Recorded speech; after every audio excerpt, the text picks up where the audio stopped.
ভরা রেস্টুরেন্টের সবার সামনে একটা অপরিচিত ছেলে আমার কপালে শব্দ করে চুমু দিয়ে শটান হয়ে আমার সামনের চেয়ারে বসে পড়ল। আমি আকস্মিক ধাক্কাটা সামলাতে না পেরে বিস্ময়ে থ মেরে রইলাম।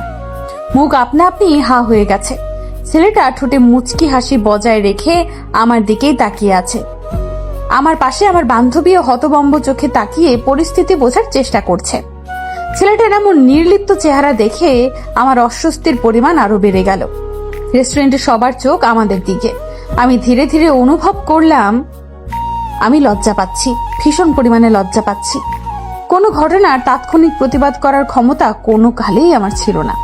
বেশি কথা বলা আমার পছন্দ না, কিন্তু এই লোকটাকে কিছু বলা প্রয়োজন। অপরিচিত একটা মেয়েকে পাবলিক প্লেসে টুক করে চুমু খাওয়ার অপরাধে অন্তত 2-4টা বকা হলেও দেওয়া দরকার, কিন্তু লোকটার চাহনি দেখে কিছু বলার ভাষাও যেন হারিয়ে ফেললাম। আশ্চর্য, এই লোকটা এমন করে তাকিয়ে আছে কেন? সিরাত ডার্লিং, আমি তোমাকে অনেক মিস করছিলাম, চলো একটা হাত করি। কি সাংঘাতিক কথাবার্তা! আল্লাহ! ছেলেটা আমার দিকে এগিয়ে আসছে। আমার গলা বেয়ে ঘাম ছুটে গেল। অতিরিক্ত পানি পিপাসায় পিপাসিত হয়ে আমার গলা শুকিয়ে কাঠ হওয়ার পথে। নির্ঘাত এই লোকটা পাগল। না, এক মুহূর্ত থাকা যাবে না এখানে, না হলে এই লোকটা আমাকে আজ মেরেই ফেলবে। আর চোখে একবার রেস্টুরেন্টের দরজার দিকে তাকিয়ে আরেকবার অসহায় চোখে লোকটার দিকে তাকালাম। এমন ভাবে তাকিয়ে আছে যেন আমাকে চেনে। আমি নিজেও কনফিউজড হয়ে ভাবলাম, আমি কি আদৌ লোকটাকে চিনি? উড়ুতে রাখা ব্যাগকে শক্ত করে আঁকড়ে ধরে দিলাম এক ভোদর। এমন দৌড় দিলাম যেন নবাব সিরাজউদ্দৌলার চিরশত্রু মীর কাসেম আমাকে তলোয়ার নিয়ে ধারা করছে। একটা চলন্ত বাসে উঠে সোজা বাড়িতে পৌঁছে স্বস্তির নিঃশ্বাস ফেললাম আমি। রাতে সেই দুপুর বেলা বাড়িতে পৌঁছানোর পর শাওয়ার নিলাম, ঘুমালাম। আম্মুর সাথে গল্প, ছোট ভাইয়ের সাথে খুনসুটি, এত কিছু করলাম। তবুও ওই পাগল লোকটার কথা এক মুহূর্তের জন্য ভুলতে পারছি না। লোকটার উপর এখন ধীরে ধীরে রাগ লাগছে।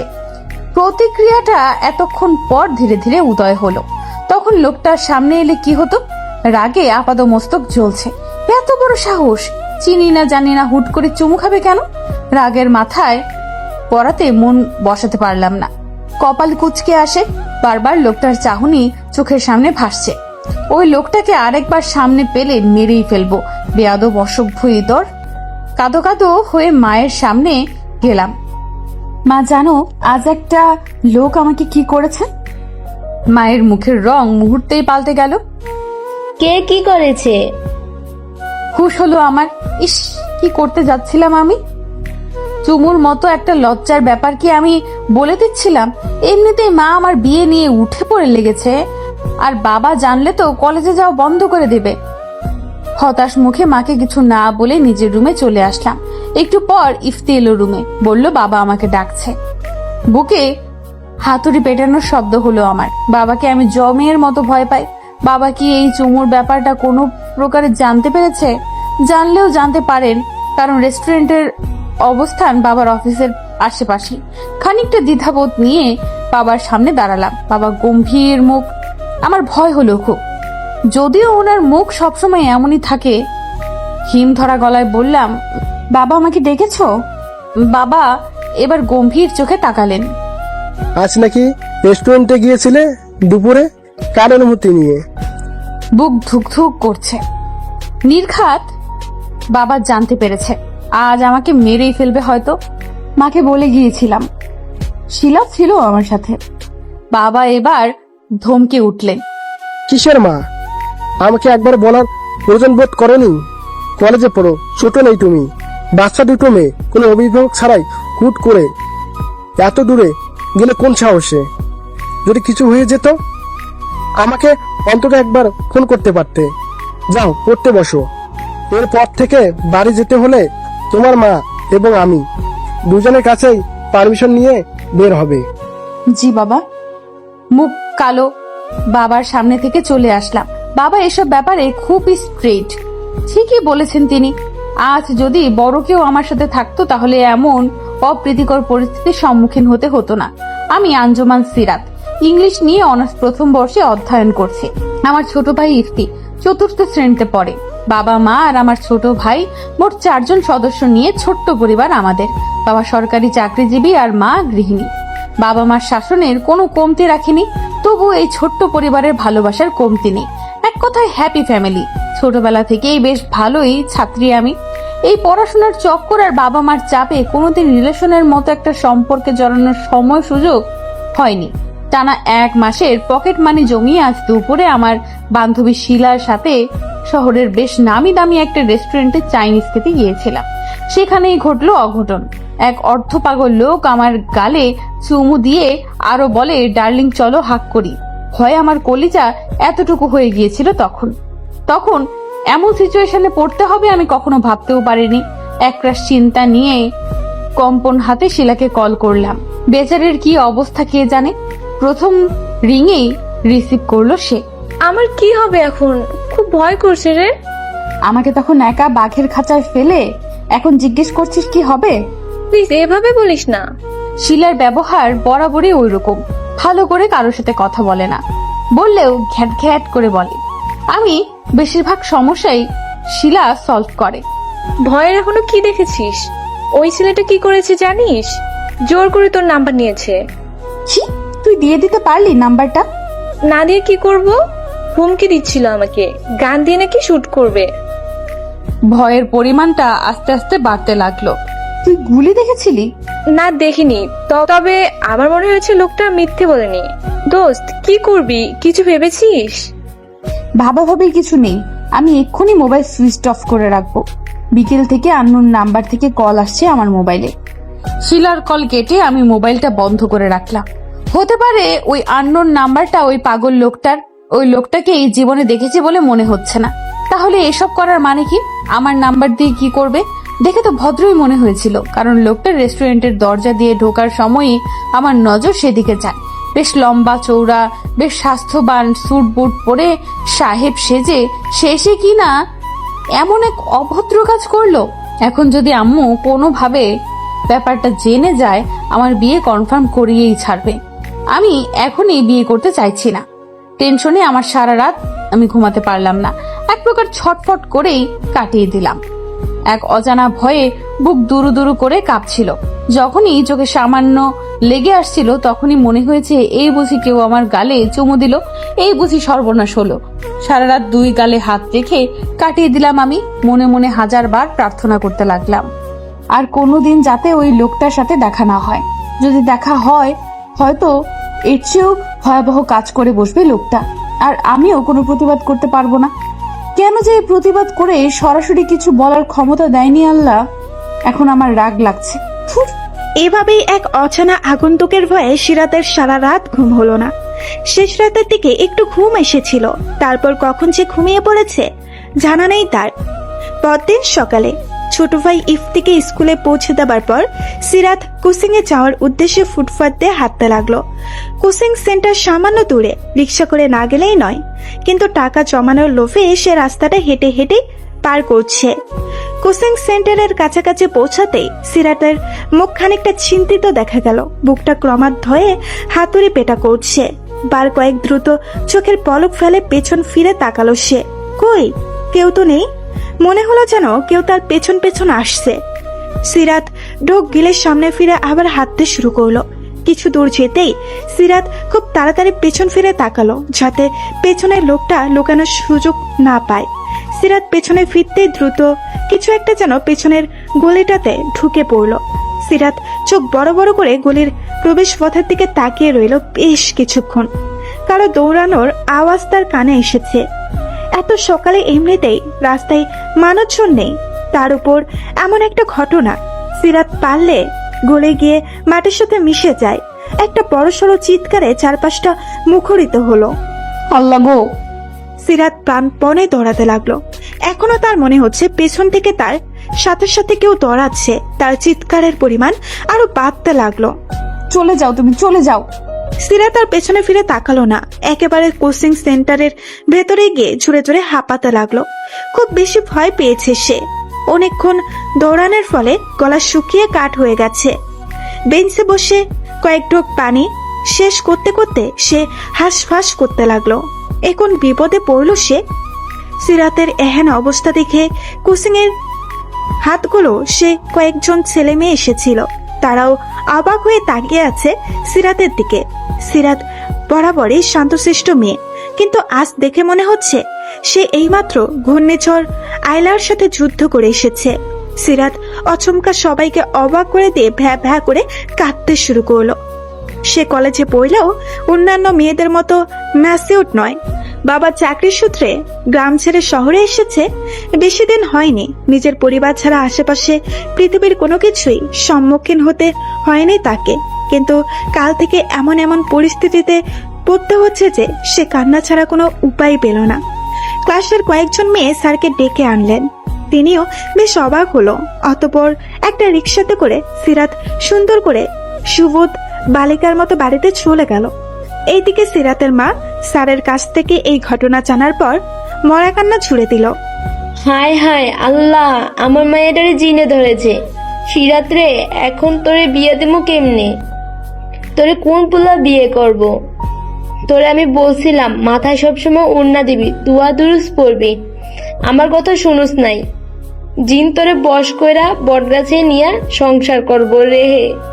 সিরাত মুখ পানসে করে মায়ের দিকে তাকিয়ে রইল। মা এমন একটা সিচুয়েশনে তার বিয়ের কথা চিন্তা করছে, মায়ের কাছে তার কোনো দামই নেই। সিরাত কান্না মুখ করে নিজের রুমে চলে গেল। সেদিন সে আর কলেজে গেল না, সারাদিন বাড়িতেই সময় কাটালো। রাত 11টার পর আবার আননোন নাম্বার থেকে কল আসা শুরু করলো তার মোবাইলে। সিরাতের ইচ্ছে হলো এই মোবাইলটাকে প্রশান্ত মহাসাগরের পানিতে 10 বার ডুব মেরে আনতে।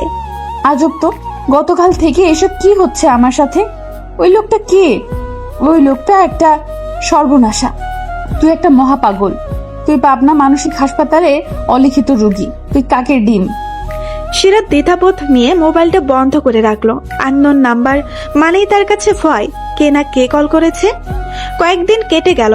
সিরাত কলেজে যায়, আসে, আগের মতো প্রতিদিনের রুটিনের মতোই চলছে তার জীবন। সেই দিনের পর থেকে আর কোনো অনাকাঙ্ক্ষিত ঘটনার সম্মুখীন হতে হয়নি তাকে। ঘটনাগুলো ভুলে যাওয়ার পথে সে আজও সেই কলেজ শেষে গেটের বাহিরে একটা গাছের আড়ালে খানিকটা ছায়া দাঁড়িয়ে আছে। পাশে আছে শিলা। সিরাত চোখ ছোট ছোট করে সূর্যের প্রখরতা মাপার চেষ্টা করছে। হাতে একটা ফাইল, গরমের নাজেহাল অবস্থা একেবারে। শিলা মাথা নিচু করে এক মনে ফোনের স্কুল করেই চলেছে। বাসটা আসছে না কেন? এমন সময় ঘটলো আকস্মিক এক ঘটনা। সিরাতকে কেউ একজন জড়িয়ে ধরে আছে আলতো করে। ধাক্কাটা সামলাতেই সিরাতের একটু বেগ পেতে হলো। হাত পা ঠান্ডা হয়ে ফ্রিজড হলো যেন। ডার্লিং, সেদিন হাগ না করে চলে গেলে কেন? আমি তোমাকে মিস করি জানো। সিরাতের মনে হলো সে স্বপ্ন দেখছে। ভয়ে সে বিড়বিড় করে ভূত তাড়ানোর মন্ত্রটা আওড়াতে লাগলো। নিশ্চিত গাছের উপর থেকে ভূত নেমে এসেছে। সৌমন্তর সো, ভূত তুই চলে যা। থো থো থো। এই কি ভূতটা যাচ্ছে না কেন? সিরাত আরো কয়েকবার মন্ত্রটা পড়ল, একই ফলাফল। মুখে হাত দিয়ে লোকটার পাশ থেকে সরে এসে সিরাত এক নজর তাকালো। ওই দিনের আধা পাগল লোকটাই। সিরাতের মুখের রং পাল্টে গেল, নিঃশ্বাস নিতেও ভুলে গেল যেন। লোকটা হাসি মুখে তাকিয়ে আছে তার দিকে। ইন্নালিল্লাহ, আল্লাহ গো, আমাকে বাঁচাও। সিরাত হাতের ফাইলগুলো দূরে ছুঁড়ে মেরে কোন দিকে না তাকিয়ে আবার দৌড় দিল। এই লোকটা কে? বারবার এমন অদ্ভুত ভাবে সামনে আসে কেন? আর আসলেও এমন এমন কাণ্ড করে যা সত্যি অকল্পনীয়। সিরাত এখন রিকশায় বসে দাঁতের নখ খুঁটছে। বেশ কয়েকবার পিছনে ফিরে দেখলো কেউ আসছে কিনা। না, কেউই আসছে না। স্বস্তির নিঃশ্বাস ফেলল সে। কি দরকার ছিল সেদিন ওই রেস্টুরেন্টে যাওয়ার? এখন কেমন লাগছে তোর? কি হবে বল? ওই পাগলটা তোর কলেজ অব্দি চলে গেছে। সিরাত আপন মনে বিড়বিড় করতে লাগলো। তারপর অনুভূতিহীন দৃষ্টিতে আকাশপানে তাকিয়ে রইল। এসব কি হচ্ছে? কেন হচ্ছে? এমনিতেই নিজের সমস্যার কুলোয় না, তার উপর জুটলো ওই অর্থপাগল লোকটা। এরপর যদি বাড়িতে চলে আসে। সিরাত এবার শব্দ করে নাক টানতে লাগলো। রিক্সাওয়ালা বার কয়েক পেছন ফিরে তাকিয়ে আবার নিজের কাজে মনোযোগ দিল। কাক ডাকছে। মধ্যাহের সূর্যি মামাও যেন চলমান রিক্সাটার সাথে এগিয়ে চলেছে সামনে। সিরাত বাড়ির সামনে দরজাতে খেয়াল করলো অনেকগুলো অপরিচিত মানুষের জুতো। ভেতর থেকে হাসাহাসির শব্দ আসছে। তার মানে মা আবার পাত্রপক্ষ এনেছে।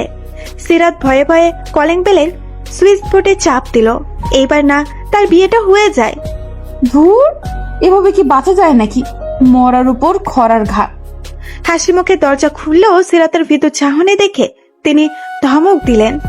বানরের মতো চেহারা করে রেখেছিস কেন? ওরা তো তোর চেহারা দেখে মানা করে দেবে, বলবে তোকে জোর করে বিয়ে দিচ্ছে। সবার সাথে হাসি মুখে কথা বলবে। আয় ভেতরে আয়। তিনি সিরাতের হাত ধরে টেনে ভেতরে ঢুকালেন। তারপর রুমে নিয়ে গিয়ে সুন্দর গোলাপি একটা শাড়ি পরিয়ে দিলেন সিরাতকে। হাতে একটা নাস্তার ট্রে ধরিয়ে দিয়ে বললেন, এইবার যদি তোর বিয়ে না হইছে, আমিও সওদাগরের মাইয়া না। রাতে সিরাত শুনল তার বাবাই ওদের মানা করে দিয়েছে। তিনি এনজিও চাকরি করে ছেলে মেয়েকে দেবে না। সিরাত কথাটা শুনে পায়েলে নেচে দেয়। বেশ হয়েছে, বেশ হয়েছে একদম। ছেলের মা বলে কিনা বিয়ের পর পড়তে দেবে না। কেন, বিয়ে করলে কি স্বামীকে গলার মালার মতো ঝুলিয়ে রাখতে হবে নাকি? পড়লে কি সমস্যা? হুঁ। যাক, অন্তত কিছুদিনের জন্য হলেও বিয়ের কথা উঠবে না বাড়িতে। সিরাত খুশি মনে পড়তে বসলো। জানালা দিয়ে হুড়মুড় বাতাসে টেবিলের সব বই যেন পাইলে উড়ে যায়। সিরাত বিরক্তি নিয়ে জানালার বাইরে চোখ রাখলো। নিমিষে রাগ যেন বইয়ের পৃষ্ঠার মতোই উড়ে গেল। অকৃত্রিম ছাদের আলোটা বড়ই মুগ্ধকর, সত্যিই মুগ্ধকর। সেদিন ছিল সোমবার। সিরাত যথারীতি কলেজ শেষ করে বাড়িতে ফেরার অপেক্ষায় বাসের জন্য দাঁড়িয়ে আছে। তার মতোই দাঁড়িয়ে আছে আরো অজস্র শিক্ষার্থী। সবার উদ্দেশ্যেই বাড়ি ফেরা। আকাশের অবস্থা ভালো নয়, যে কোনো সময় ঝমঝমিয়ে বৃষ্টি নামতে পারে। ছাতাও নেই সাথে। আজকাল আবহাওয়াও যেন মানুষের সাথে মস্করা শুরু করেছে। এই রোদ, এই বৃষ্টি, কোনো নিয়ম নীতি মানে না। আর এটা বাংলাদেশ, ঋতু অনুযায়ী চলবে জানি, তা না করে সব মিলেমিশে একাকার করে ফেলেছে। মৃত বাতাস বইছে। সিরাতের বাসটা মিস হয়ে গেছে। বাস এসেছিল ঠিকই, কিন্তু মানুষের হুড়হুড়িতে সে উঠতে পারেনি। এখনো নিজেকে মানিয়ে নিতে পারেনি সে এই শহরের সাথে। পরের বাসটা কখন আসবে জানা নেই তার। তবুও দাঁড়িয়ে আছে সে। একটু পর পর চোরা চোখেও তাকাচ্ছে এইদিক ওইদিক।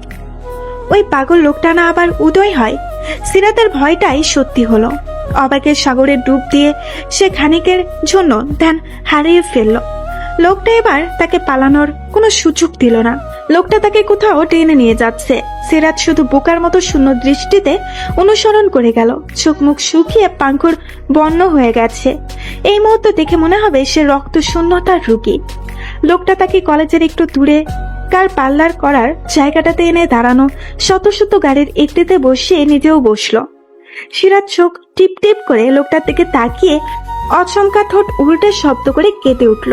বিনীত কণ্ঠে বলল, প্লিজ প্লিজ, আমার কোনো ক্ষতি করবেন না। আমি কিছু করিনি, সত্যি বলছি। লোকটা যেন সিরাতের কথাই বেশ মজা পেল। ঠোঁটের কোণে উকি দিল ছোট্ট হাসি। গলা খানিকটা খাতে নামিয়ে বলল, আমি কি কিছু করেছি রাত? সিরাত বোকাপনে কান্না থামিয়ে তাকিয়ে রইল। আবার চোখের ভাসা ভাসা চিকন রক্তগুলো লাল হয়ে গেছে। সদ্য কয়েক ফোঁটা অশ্রু বিসর্জনের পরেও চোখ টলমল করছে। লোকটা সিরাতের গালে আহত করে হাত রাখলো। দুজনের মাঝে বেশ দূরত্ব। সিরাত এবার এক অদ্ভুত কথা বলল, আপনি আমাকে সবসময় ইয়ের মতো করেন কেন? ইয়ে মানে কি রাত? ইয়ে মানে বউ। লোকটা হাসি দিয়ে বলল। কি করেছি আমি? সিরাত এবার নাক টেনে টেনে বলতে শুরু করলো, আপনি আমার কপালে চুমু দিয়েছেন, জড়িয়ে ধরেছেন, এখন আবার আমার গালে হাত রেখেছেন। এগুলো আপনার বউয়ের সাথে করতে পারেন না? আমার সাথে কেন এমন করছেন? আমার মা বাবা জানলে আমাকে মেরে ফেলবে, আর পড়তে দেবে না। লোকটা এবার শব্দ করে হেসে দিল। হাসির ঝংকারটা সিরাত বেশ মনোযোগ দিয়ে শুনল। লোকটাকে এখন আর বিপজ্জনক মনে হচ্ছে না। আচ্ছা, আপনি কি পাগল? ঠিক ধরেছ, আমি বেশ কয়েক মাস পাগলা গারোতেই ছিলাম। সিরাতের মাথায় এবার ভন ভন করে ঘুরতে শুরু করলো। ইচ্ছে করলো লোকটাকে সে নিজেই নিজ খরচে পাবনা পাঠিয়ে দেয়। ওনার আরো দীর্ঘমেয়াদী চিকিৎসা প্রয়োজন। সিরাতের মাথায় এবার ভন ভন করতে শুরু করলো। ইচ্ছে করলো লোকটাকে সে নিজের খরচে পাবনা পাঠিয়ে দেয়। ওনার আরো দীর্ঘমেয়াদী চিকিৎসা প্রয়োজন। তার মানে আপনি সত্যিই পাগল? আমি অনেক আগেই রিকভার করেছি রাত। Now I am totally fine. না না, আপনি এখনো পাগল, যেমন তেমন পাগল না, একটা বদ্ধ পাগল। সিরাত এবার একটু নিজেকে গুটিয়ে নিল। এই লোকটা তো আসলেই পাগল। গলা শক্ত করে কিছু বলার চেষ্টা করলো, কিন্তু সমস্যা হলো, গলা শক্ত হয়ে গিয়েছে। তার কণ্ঠ আরো নরম শোনায়। আপনি আমার সাথে এমন করেন কেন? লোকটা এবার নিজের মাথার ঝগড়া চুলগুলোকে হাত দিয়ে এলোমেলো করে মাথার নিচু করে লজ্জা নিবারণের চেষ্টা করলো। ঠোঁট বাঁ দিকে প্রসারিত করে বলল, তোমাকে লজ্জা পেতে দেখলে, ভরকাতে দেখলে আমার ভীষণ ভালো লাগে। আপনি আমার পিছু কেন নিয়েছেন? আপনি আর আমার সাথে কোনো অশুভ আচরণ করবেন না, বুঝেছেন? সিরাত মুখে রক্তিম আভা নিয়ে দেখলো লোকটা তার কথা শুনে আবারও হাসছে। আজব তো, সে কি হাসার মতো কোনো কথা বলেছে? তার কণ্ঠস্বর কি কঠিন শোনায়নি? সিরাত গলা খাকারে দিয়ে ঢুক গিলল একটা। তার লজ্জা লাগছে। লোকটা এমন কেন? মিস আঞ্জুমান সিরাত, তুমি কি জানো আমি গত 1 বছর ধরে তোমাকে পাগলের মতো খুঁজছি। আমি একজন এনএসআই অফিসার। সময় সুযোগের অভাবে তোমাকে আমি হারিয়ে ফেলেছিলাম সেদিন, কিন্তু অ্যাট লাস্ট তোমার খোঁজ পাই গত 2 মাস আগে। সেই থেকে শুরু। লোকটা বিরতিহীনভাবে আরো বলতে লাগলো, হুটহাট লজ্জা পাওয়া মেয়েটাকে আমার ভীষণ ভালো লেগে গেল একদিন। সে নিজেতেই সীমাবদ্ধ জানি, কিন্তু আমার একদিন ইচ্ছে জাগলো, ইস যদি তার পৃথিবীতে আমিও থাকতে পারতাম। আমি ধীরে ধীরে অনুভব করতে লাগলাম তুমি আমার কাছে অনেক স্পেশাল একজন, খুবই স্পেশাল। আমার জীবনে তোমার উপস্থিতি খুবই জরুরি। আমি তোমাকেই চাই। তুমি আমার আশেপাশে থাকলে আমার কি যে হয়ে যায় রাত, আমি জাস্ট বোঝাতে পারবো না। একটু ছোটখাটো চিৎকার দিল। নাউজুবিল্লাহ নাউজুবিল্লাহ, ছি, আপনার লজ্জা করছে না? আপনি একটা মেয়েকে এসব বলছেন? এসব কথা শুনে আমার নিজেরই তো কেমন কেমন লাগছে। আপনি আমার সামনে আর আসবেন না, কখনোই আসবেন না। সিরাত ডোর খুলে বেরিয়ে এলো। কি অসভ্য লোক রে বাবা! অসভ্যের মতন তার সাথে পেরিয়ে এসেছে। লোকটা আবার পেছন পেছন আসছে কিনা দেখার জন্য। সিরাত পেছনে ফিরে তাকালো। লোকটার মুখে হাসি নিয়েই তাকিয়ে আছে। তাড়াতাড়ি গাল ফিরিয়ে সামনে তাকাতেই পেছন থেকে একটা আওয়াজ আসলো। তুমি 1000বার বললেও তোমাকে ছাড়ছি না রাত। তুমি যেখানে আমিও সেখানে। আমার নামটা মনে রেখো, সাবির, সাবির মোস্তফা। সিরাত বিড়বিড় করলো, সাবির না কাবির? অসভ্য পাগল অফিসার। সিরাত বাড়ি আসতেই মাকে ব্যাগ গুছাতে দেখে জিজ্ঞেস করলো, মা কোথায় যাচ্ছ? আমরা কি আজ কোথাও যাচ্ছি? সিরাতের কথায় তার মা বেশ রেগে গেল। কোথাও যাচ্ছিস মানে? তোর ছোট খালা তানিশার আকত তুই জানিস না? আমার হয়েছে যত জ্বালা। কি পড়ালেখা করিস রে তুই? সামান্য এই কথাটা মনে রাখতে পারলি না? সিরাত ভাবুক কণ্ঠে বলল, আমাদের তো কাল যাওয়ার কথা। হ্যাঁ, কিন্তু তোকে তো সকালেই বললাম আজই যাব আমরা। কাল থেকে হরতাল চলবে, গাড়ি ট্রেন সব বন্ধ। তখন গিয়ে লাভ কি? সিরাত বিরস মুখে নিজের রুমে ব্যাগ গুছাতে চলে গেল। 1000বার ভেবেও কুল করতে পারল না যে তার মা আসলেই সকালে যাওয়ার কথা বলেছিল কিনা। আবার মনে মনে খুশিও হলো গ্রামের বাড়িতে যাবে বলে। ওই পাগল লোকের কথা কয়েকদিনের জন্য অন্তত ভোলা যাবে। তানিশা আন্টির সাথেও বেশ মজা করা যাবে। খুশিতে সিরাতের বাকবাকম অবস্থা। প্রথম ট্রেন, বাস, তারপর ফেরিতে করে নদী পার করে অবশেষে সিরাত তার পরিবার পৌঁছলো তাদের মামা বাড়ি। দীর্ঘ পথ পাড়ি দিতে গিয়ে সবার নাজেহাল অবস্থা। গভীর রাত, সবাই প্রায় ঘুমিয়ে গেছে। শুধুমাত্র বড় মামি আর মেছো মামি সিরাতরা আসবে বলে জেগেছিল। ফ্রেশ হয়ে কোনো রকম কম কথাই খেয়ে দিয়ে ঘুমাতে চলে গেল।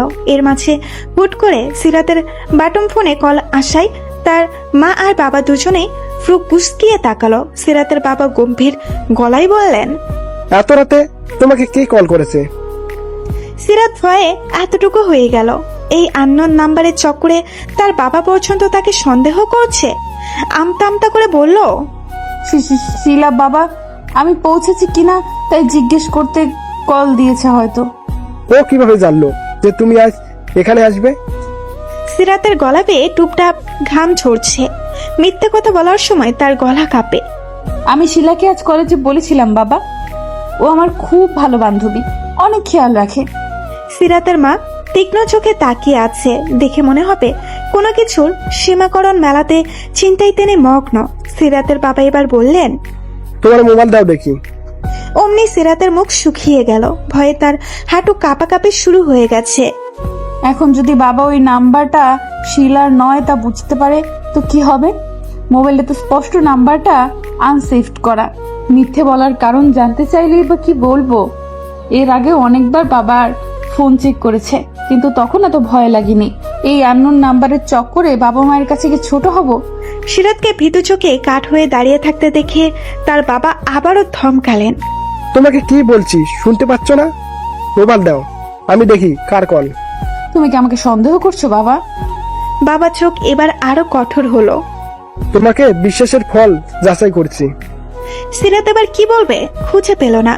মোবাইলটাকে মুঠ করে শক্ত হাতে ঠাই দাঁড়িয়ে রইল, মনে মনে প্রার্থনা করলো, আল্লাহ এইবারের মতো বাঁচিয়ে দাও। এমন সময় সিরাতের ছোট খালা তানিশা রুম থেকে বেরিয়ে এলো। সিরাতকে দুই হাতে জড়িয়ে ধরে ঘুম ঘুম কণ্ঠে বলল, তোরা চলে এসেছিস? খেয়েছিস কিছু? চল আমার সাথে ঘুমাবি তুই। সিরাতের বড় মামিও তানিশার সাথে তাল মেলালো। হ্যাঁ নিয়ে যাও তো, দেখ দুজন মিলে মেয়েটার সাথে কি শুরু করে দিয়েছে। কে না কে কল করেছে, ও তো বললো ওর বান্ধবীর কল।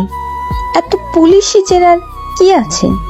তানিশা যাও, সিরাতকে নিয়ে ঘরে যাও। বড় মামির কথায় সিরাতের মা বাবা আর কোনো কথা বলার সুযোগ পেল না। তানিশা সিরাতের ব্যাগ উঠিয়ে সিরাতকে নিয়ে নিজের রুমে চলে এলো। সিরাত মনে মনে স্বস্তির নিঃশ্বাস ফেললো, বাঁচে গেল। তানিশা হলো সিরাতের ছোট খালা। সিরাত তাকে আন্টি বলেই ডাকে। তাদের বয়সের পার্থক্য মাত্র 4 বছর। সিরাতের মা ভাই বোনদের মধ্যে সবাই বড়। তার বিয়ের 2 বছর আগে তানিশার জন্ম হয়। সিরাতের সাথে তার গলায় গলায় ভাব। সে সিরাতকে কত কিছুই বোঝাক না কেন, সিরাত সিরাতি, একেবারে ঘুর কোনো, খুবই অল্পভাষী। ক্লাসে কোনো পড়া না বুঝলেও তার ক্ষমতা নেই টিচারকে আরেকবার বলতে যে স্যার আমি বিষয়টা বুঝিনি। কিন্তু তানিশা একেবারেই উল্টো, সিরাতের বিপরীতমুখী। তবুও তাদের গলায় গলায় ভাব। রুমে আসতেই সিরাত আবার কেঁদে দিল। শুকনো মুখে কাঁদতে কাঁদতে বলল, তানিশা আন্টি, আমাকে না একটা লোক কি করেছে জানো? আমি নিশ্চিত ওই পাগল লোকটাই আমাকে কল করে। সিরাত একে একে সব ঘটনা তানিশাকে খুলে বলল। তানিশা বিস্ময়ে থ হয়ে যাবার মতো অবস্থা। এটা আবার কেমন ছেলে? আসলেই পাগল নাকি? সে বোঝানোর ভঙ্গিতে সিরাতকে বলল, তুই চিন্তা করিস না, তোর মোবাইলটা আপাতত কয়েকদিনের জন্য আমার কাছে রাখ, টেনশন মুক্ত থাক, আমার আগ্দ অনুষ্ঠান এনজয় কর। তানিশার এক কথায় সিরাত নিজের মোবাইল দিয়ে দিল। এই মোবাইলটাকে আর সহ্য হচ্ছে না। তানিশা মোবাইলটাকে ডয়ারে রাখতে যাবে, তার আগেই কল আসা শুরু হলো। কয়েকবার কল কেটে দিলেও আবার শুরু। তানিশার মেজাজ খারাপ হয়ে গেল। কল রিসিভ করে এক লম্বায় বলতে লাগলো, খাবার চিনস তুই? এত রাইতে মাইয়া মানুষের মোবাইলে কল করস? তুই তো বেড়া লুচ্চা, বেহায়া, বেশরম। সামনে থাকলে জুতা দিয়া মালা গলা দিতাম তোর, তো 14 গোষ্ঠী বাদামি মা। ও পাশের লোকটা কি বললো শোনা গেল না। খানিকক্ষণ পর তানিশা চেতে গিয়ে আরো বড় বড় করে বলল, কি কইলি তুই? আমারে ভয় দেখাস? সিরাত তোর কি লাগে? সিরাতরে দিয়া কি করবি? আমার ভাষা খারাপ? তোর সাহস থাকলে গঞ্জের সদাগর বাড়িতে আয়। সিরাত এতক্ষণ চোখ বড় বড় করে তাকিয়ে তানিশার বকবকানিগুলো শুনছিল। শেষের দিকে তার মামা বাড়ির ঠিকানা বলে দেবার কপাল চাপড়ালো। মোবাইলটা তানিশার কাছ থেকে প্রায় ছিনিয়েই নিয়ে কলটা কেটে দিল। তারপর ভয়ে ভয়ে কণ্ঠে বলল, আন্টি এটা কি করলে তুমি? ঠিকানা দিয়ে দিলে কেন? এখন যদি এখানেও চলে আসে কি করব তখন? আসলে আসবে, আসার জন্যই তো এত কিছু বললাম। আমি দেখতে চাই লোকটা আসলে কে। তানিশা স্বাভাবিক কণ্ঠে উত্তর দিল, আন্টি তুমি জেনে বুঝে এটা করতে পারলে? এটা যদি ওই লোকটা হয় তাহলে আমার কপালে শনি আছে। আর ধুর, এত ভয় পাচ্ছিস কেন? তুই কোনো কারণ ছাড়াই ভয় পাস সব সময়। এখানে আসা তো সহজ নাকি? চল ঘুমো, যা হবে দেখা যাবে, আমি আছি না। সিরাত মুখ কাচুমাচু করে একপাশে শুয়ে পড়ল, মনে সংশয়ের দানা বিচ্ছে। কি হবে সামনে? ওই লোকটা যাতে আর ওর সামনে না আসে আল্লাহ। মামা বাড়িতে সিরাতের সময় বেশ ভালোই কাটছে। সকল মামাতো ভাই বোনদের সাথে মজা আড্ডায় বেশ ভালোভাবে মেতে আছে সে। প্রতি বিকেলে গ্রামে ঘুরতে বের হওয়া, সকলের সাথে বসে নাস্তা করা, রাতে না ঘুমিয়ে সবাই একসাথে গল্প করে রাত পার করে দেওয়া, ডিভিডি প্লেয়ারে গান বাজিয়ে নাচা, খুব সুন্দর সময়গুলো যেন চোখের পলকেই চলে গেল। এর মধ্যেই একদিন শুভক্ষণে তানিশার আকত হয়ে গেল। তানিশাকে এখনই উঠিয়ে নেওয়া হয়নি। তার বর আফরোটে একটা কোম্পানিতে কর্মরত, 1 মাসের ছুটিতে এসেছিল মাত্র। পরে 6 মাসের ছুটি নিয়ে আসলে বড় করে অনুষ্ঠান করে তানিশাকে শ্বশুর বাড়িতে তুলে দেওয়া হবে। সিরাতের মা, ভাই, বোনদের সবার বড় হয় তার কাজের অন্ত নেই যেন। এই কারণে আকদ অনুষ্ঠান শেষ হবার পরই তাদের বেশ কয়েকদিন এখানেই থাকতে হবে। এই নিয়ে সিরাত আর তার ভাই ইফতির খুশির সীমা নেই। ইফতি এখানে এসে দৌড়াদৌড়ি শুরু করে দিয়েছে। শহরে থাকলে সারাদিন চুপচাপ বসে থাকে, খেলার মতো কেউ নেই। বিকেলবেলা সবার নাস্তার পর্ব চলছে। বাড়িতে এখনো বেশ কয়েকজন মেহমান রয়ে গেছে। সিরাতের বাবা গেছে তাদের দাদু বাড়িতে। মা সারাদিন ব্যস্ত থাকে, শুধু খাওয়ার সময় যা একটু সিরাত আর ইফতিকে নজরে রাখেন। নাস্তা শেষে সিরাত আর তানিশা বের হলো বাড়ির সামনে উঠানে হাঁটতে। তানিশাকে দেখে মনেই হবে না সে একজন কোণে। বাকিদের মতোই হেসে খেলে ঘুরে বেড়াচ্ছে, খাচ্ছে দাচ্ছে, মুখে লজ্জার কোনো আভা নেই। ওরা কথা বলতে বলতে অনেক দূর হেঁটে চলে এলো। ইফতি সিরাতের এক আঙুল ধরে লাফাতে লাফাতে হাঁটছে। গুধুলির আলোমাখা আকাশপটে বড়ই স্নিগ্ধ দেখাচ্ছিল। পাখিরা ধীরে ধীরে নিড়ে ফিরছে। ওরা একটা পেয়ারা বাগানে এসে পা থামালো। বড় বড় ডাসা পেয়ারা ধরেছে। ইফতি বায়না করেছে সে পেয়ারা খাবে। তানিশা আশেপাশে তাকালো, বাড়িঘর চোখে পড়ছে না, কোনো মানুষজন নেই। সিরাতকে উদ্দেশ্য করে বলল, তুই দাঁড়া এখানে, আমি ইফতিকে নিয়ে পেয়ারা পাড়তে যাচ্ছি, বাস পাই নাকি একটা দেখি। সিরাত আশেপাশে তাকিয়ে ভয়াতুর কণ্ঠে বলল, আমি একা দাঁড়িয়ে কি করব? আরে কেউ আসছে নাকি? ভাড়া দিবি গাধি? কেউ আসলে আমাদেরকে বলবি। আয় ইফতি চল। তানিশার ইফতি চলে গেল পেয়ারা বাগানের ভেতরে। আর এদিকে সিরাত অস্থির পায়ে এইদিক ওইদিক হাঁটছে। আবার উকি দিয়ে দেখতে লাগলো কেউ আসছে কিনা। বেশ অনেকক্ষণ হয়ে গেল তানিশা আসছে না। সিরাতের এবার ভয় করছে। ইতি উতি করে তাকিয়ে তানিশাকে বেশ কয়েকবার ডাকলো। তার আওয়াজ সামনে নারিকেল গাছটা পর্যন্ত পৌঁছেছে কিনা সন্দেহ। এবার ঘটল এক অদ্ভুত ঘটনা। কেউ সিরাতকে পিছন থেকে ঝাপটে ধরল। সিরাত চিৎকার দেওয়ার ক্ষমতাও হারিয়ে ফেলল। কান্না মুখ করে বলল, আমি চোর না, আমি চুরি করিনি, সত্যিই আমি কিছু করিনি। আগন্তুকটাকে ছেড়ে দিয়ে বলল, তুমি তো সবচেয়ে বড় চোর, হৃদয় হরণকারিনী। সিরাত এক ঝটকায় পেছন ফিরে তাকালো। একটা চিৎকার দিতে চাইলো, কিন্তু তার আগেই সাবির অর্থাৎ ওই আগন্তুক তার মুখ চেপে ধরলো। সামনে থেকে ভেসে এলো এক আওয়াজ, এই ছেলে, তোমার সাহস তো কম না, তুমি ওকে জড়িয়ে ধরলে কেন? সাবিরের চোখ মুখ কঠোর দেখালো খুব। ঠোঁট বাঁ দিকে চেপে হাসলো সে। সাহসের কি দেখেছেন আপু? বলেই সে সিরাতকে কাছে টেনে আরো একবার জড়িয়ে ধরলো। সিরাতের মাথা আবার ভনভন করতে শুরু করলো। এই মুহূর্তে ওর যে কোনো পাল্টা প্রতিক্রিয়া করা উচিত। তা যেন ফুলেই গেল। ইফতি 2 হাতে 2টো পেয়ারা নিয়ে হা করে তার দিকে তাকিয়ে আছে। তানিশা আন্টির চেহারা দেখেই বোঝা যাচ্ছে সে বেশ অবাক হয়েছে। সিরাতকে জড়িয়ে ধরা অবস্থাতেই সাব্বির বলল, আপু আর কিছু করতে হবে? ভাইয়াকে তাকিয়ে থাকতে দেখে সিরাতের এবার টনক নড়ল। সাবিরের হাত কাঁধ থেকে সরাতে চাইল সে। তুতলাতে তুতলাতে বলল, তানিশা আন্টি, এই লোকটাই সেই পাগল। এই লোকটা খুব বাজে। সাবিরের গলায় অভিমানের সুর। জান, তুমি আমাকে এভাবে বলতে পারলে? তোমাকে না আমি ভালোবাসি, এভাবে বলতে হয় না। আর এই যে আপনি, আমার সাহস কতটুকু সেটা আপনি ভাবতেও পারবেন না। শুধুমাত্র সিরাতের জন্য আমি সহ্য করছি, এখনো চেনেননি আমাকে। সাবির কথাগুলো বেশ গভীর শোনালো। তানিশা সাবিরকে আলো করে স্ক্যান করলো একবার। বেশ বলিষ্ঠ শরীর, বাম হাতের কালো রোলেক্স ঘড়ি আর পায়ের চকচকে শো দেখে আন্দাজ করলো ছেলেটা বেশ অভিজাত পরিবারের। কথা বলার ধরনও দারুণ। মনে মনে হাসলো তানিশা। বিড়বিড় করলো সে, পেয়ে যাচ্ছে বটে। পরক্ষণে নিজেকে সামলে নিয়ে গলা খাকারি দিয়ে বলল, তুমি আমার সামনে আমার ভাগ্নিকে জড়িয়ে ধরে তোমার সাহস দেখাচ্ছ? তুমি তো বেশ খারাপ। সাবির বলতে দিল না। ও, আপনি তাহলে সিরাতের খালা? সরি শাশুড়ি মা, আসলে বুঝতে পারিনি, মাফ করবেন। তখন আপু ডাকলাম, এবার থেকে খালা শাশুড়ি বলেই ডাকবো। তানিশা পিকআপ বনে সিরাতের দিকে তাকালো। সিরাতকে দেখে মনে হবে সে যে কোনো মুহূর্তে কেঁদে দিতে পারে। ইফতি যদি বাড়িতে গিয়ে মাকে বলে দেয় তাহলে তো সব শেষ। এক ধাক্কায় সাবিরকে দূরে সরিয়ে দিল সে।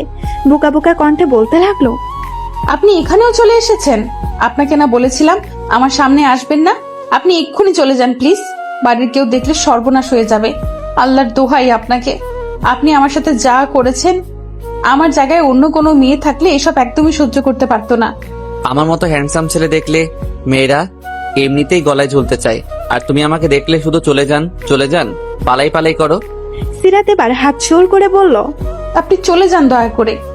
সাবির একটা দীর্ঘশ্বাস ফেলল, চোখে মুখে স্পষ্ট রাগ, তবুও হাসি নিয়ে বলল, আমি এমনিতেও চলে যেতাম রাত, তোমাকে একবার দেখতেই এত দূর আসা। ঠিক আছে, চলে যাচ্ছি। সাবির পেয়ারা বাগানের সামনে ছোট্ট গেটটা পেরিয়ে হেঁটে চলে গেল।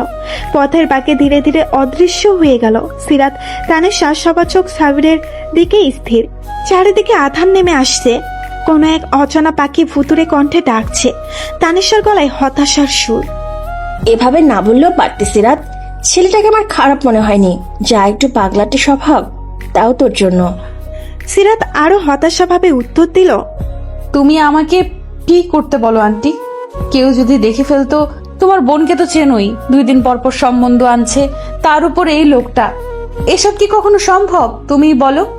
আমি এসবে জড়াতে চাই না। আমার কোনো ব্যক্তিত্ব নেই, ঠিকঠাক কথাটাই বলতে পারি না। সবচেয়ে বড় কথা, আমি নিজের ক্যারিয়ার নিয়ে ভাবছি আন্টি। আমার এসব ভালো লাগছে না। কত বয়স আমার? মা কেন আমার বিয়ে দিতে চাইছে? আমার স্থানে যদি কোনো ছেলে থাকতো তখন কি তাকে বিয়ে নিয়ে এত কথা শুনতে হতো? আমাকে কেন সব সময় বোকা হতে হবে? সব সময় বাবা মার ভয়ে তটস্থ থাকতে হবে? আমি কেন প্রতিবাদ করতে পারি না? আল্লাহ কেন আমাকে এত ভীতু বানিয়েছে? সিরাতের অসহায় কণ্ঠে গুমড়ে কেঁদে দিল। নিজের প্রতি ব্যর্থতা সে নিরাশ। তানিশা তাকে সামলালো। ছি, এসব বলতে হয় না, পাপ হয়। প্রত্যেকটা মানুষই সেরা, নিজস্ব স্বকীয়তায় প্রত্যেক মানুষেরা। আমাদের শুকরিয়া আদায় করা উচিত। তোর জীবনও একদিন ভীষণ সুন্দর হবে সিরাত, একটু ধৈর্য ধর, চল বাড়ি ফিরে যাই। তানিশা ইফতির দিকে তাকালো। বেচারা বোনের দিকে তাকিয়ে আছে। তানিশাকে সে ভীষণ ভয় পায়, কোনো কারণ ছাড়াই তাকে ভয় পায়। তানিশাকে তীক্ষ্ণ দৃষ্টিতে তাকাতে দেখে দৌড়ে বোনের আড়ালে চলে গেল সে। তানিশা কঠোর গলায় বলল, কিছু দেখেছিস তুই?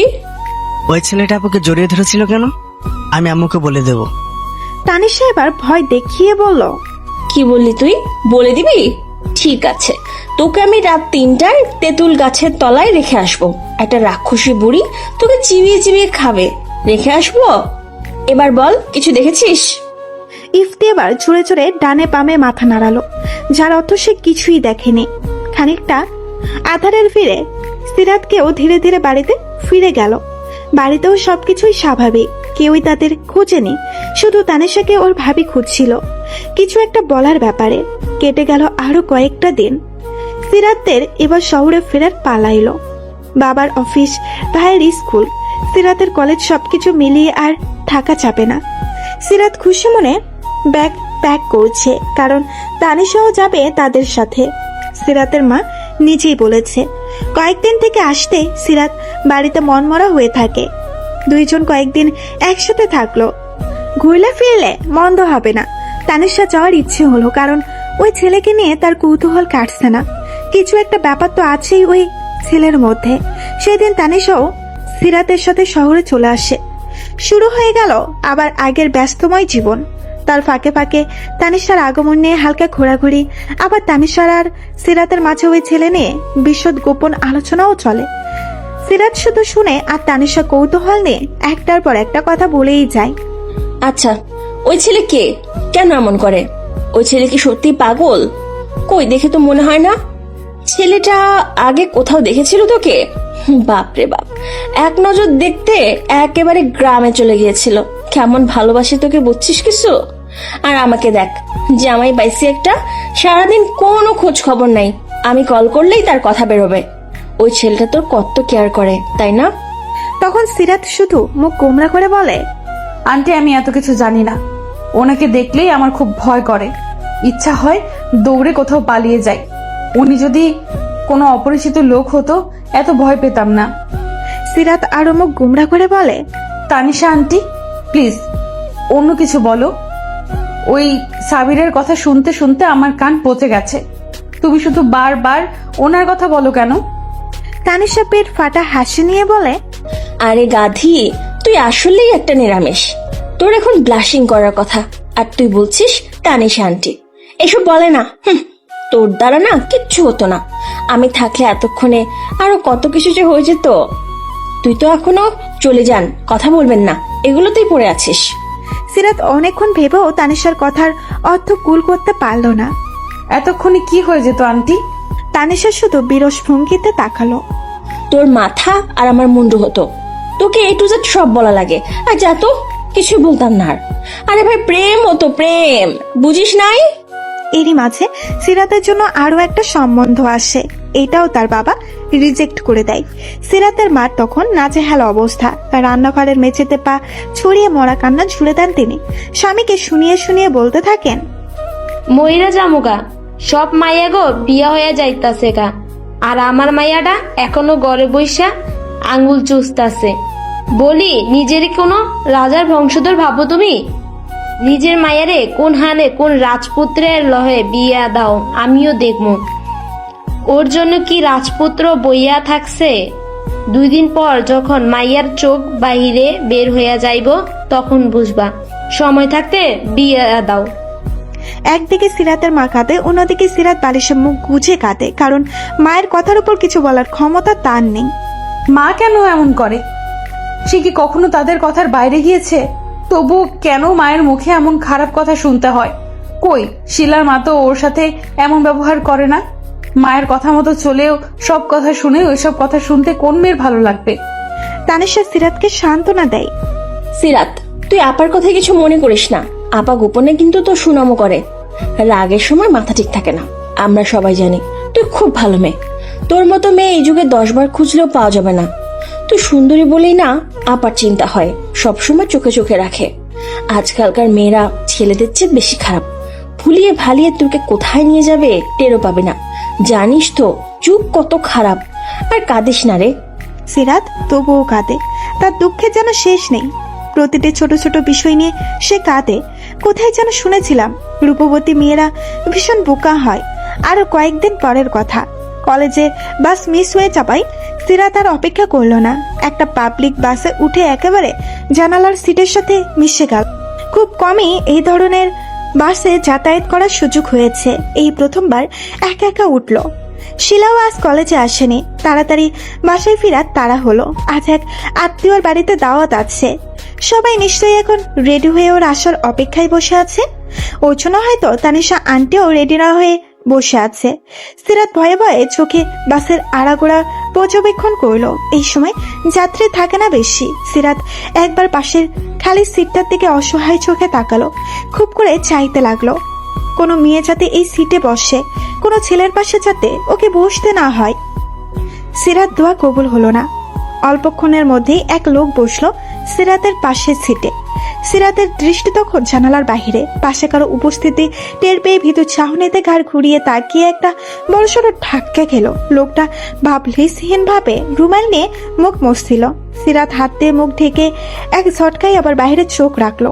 মাথার ওড়নাটা আরো সামনে এনে ওড়নার এক অংশ কামড়ে ধরলো। লোকটার গা থেকে এক তীব্র স্মেল সিরাতের গা পেয়ে ঝরঝর করে ঘাম ছুটতে লাগলো।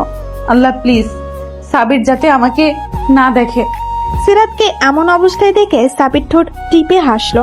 তারপর এক ঝটকায় সিরাত তার দিকে ঘুরিয়ে মুখটা ওড়নার আড়াল থেকে দৃশ্যমান করলো। সিরাতের চোখে মুখে বিস্ময় নিয়ে থমেরে তাকিয়ে আছে। চোখে মুখে অবিশ্বাস। চোখের কোণা দিয়ে বাসের আশেপাশে তাকালো। একটা মহিলা তার দিকে তাকিয়ে আছে। সিরাত আশেপাশে এবার লজ্জারা এসে ঘিরে ধরলো। মুখে রক্তিম আফা নিয়ে ভাবতে লাগলো, এত কিছু করেও কিভাবে বুঝলো? সাবির হয়তো তার অবস্থা বুঝতে পারলো।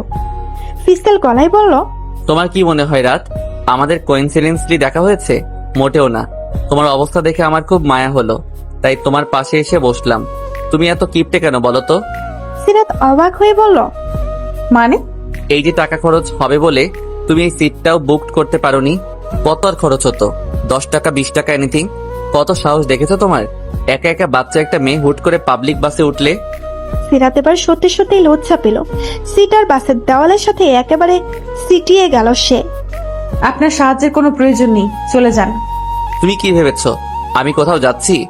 আমি শুধু তোমাকে গাইড দিতে এখানে এলাম। আমার গাড়িতে ড্রাইভার ড্রাইভ করছে তোমার পাশ বরাবর, দেখো। সিরাত সন্দেহান দৃষ্টিতে জানালার বাইরে তাকালো। একটা লাল রঙের গাড়ি তাদের সাথে সাথে চলছে। চলো না একটা হাত করি। সিরাত একটা ঢুক গেলে আবার আশেপাশে তাকালো। মহিলাটা এখনো তাদের দিকে তাকিয়ে আছে। সাবির এগিয়ে আসছে তার দিকে।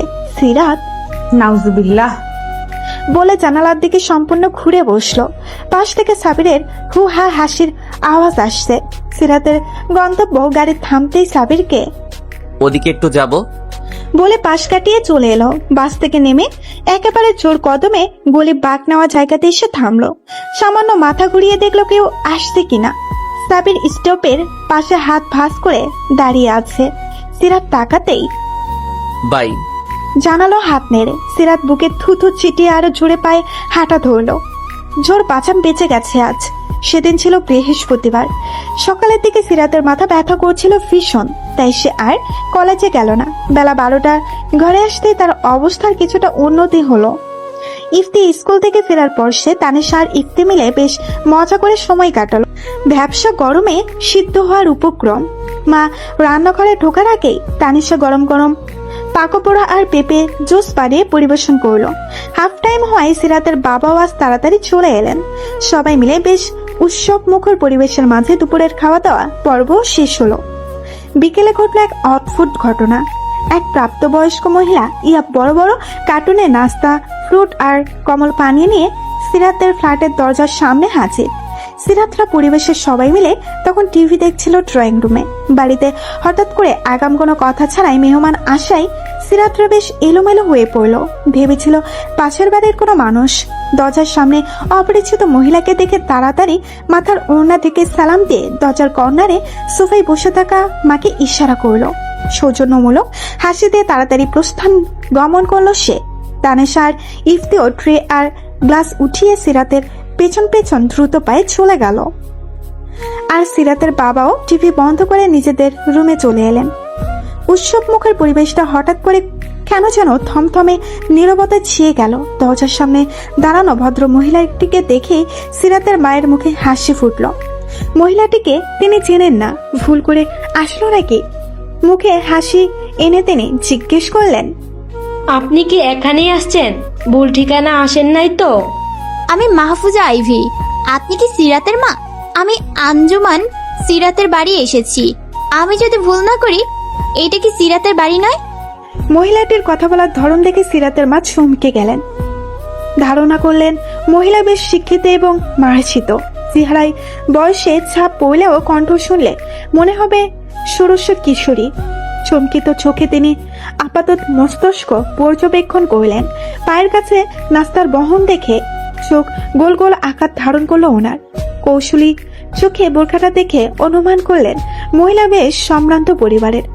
এক হাতে কালো চকচকে ঘড়ি দিয়ে ভাবলেন মহিলা হয়তো শৌখিন নয়তো সময়জ্ঞান অচেতন মানুষ। তিনি মুখে আবারও একগাল হাসি নিয়ে বললেন, আমি সিরাতের মা, এটাই আমাদের বাসা। আপনি ভেতরে আসেন। আমি জানতাম এটাই সিরাতের বাসা। চলুন তাহলে ভিতরে যাওয়া যাক।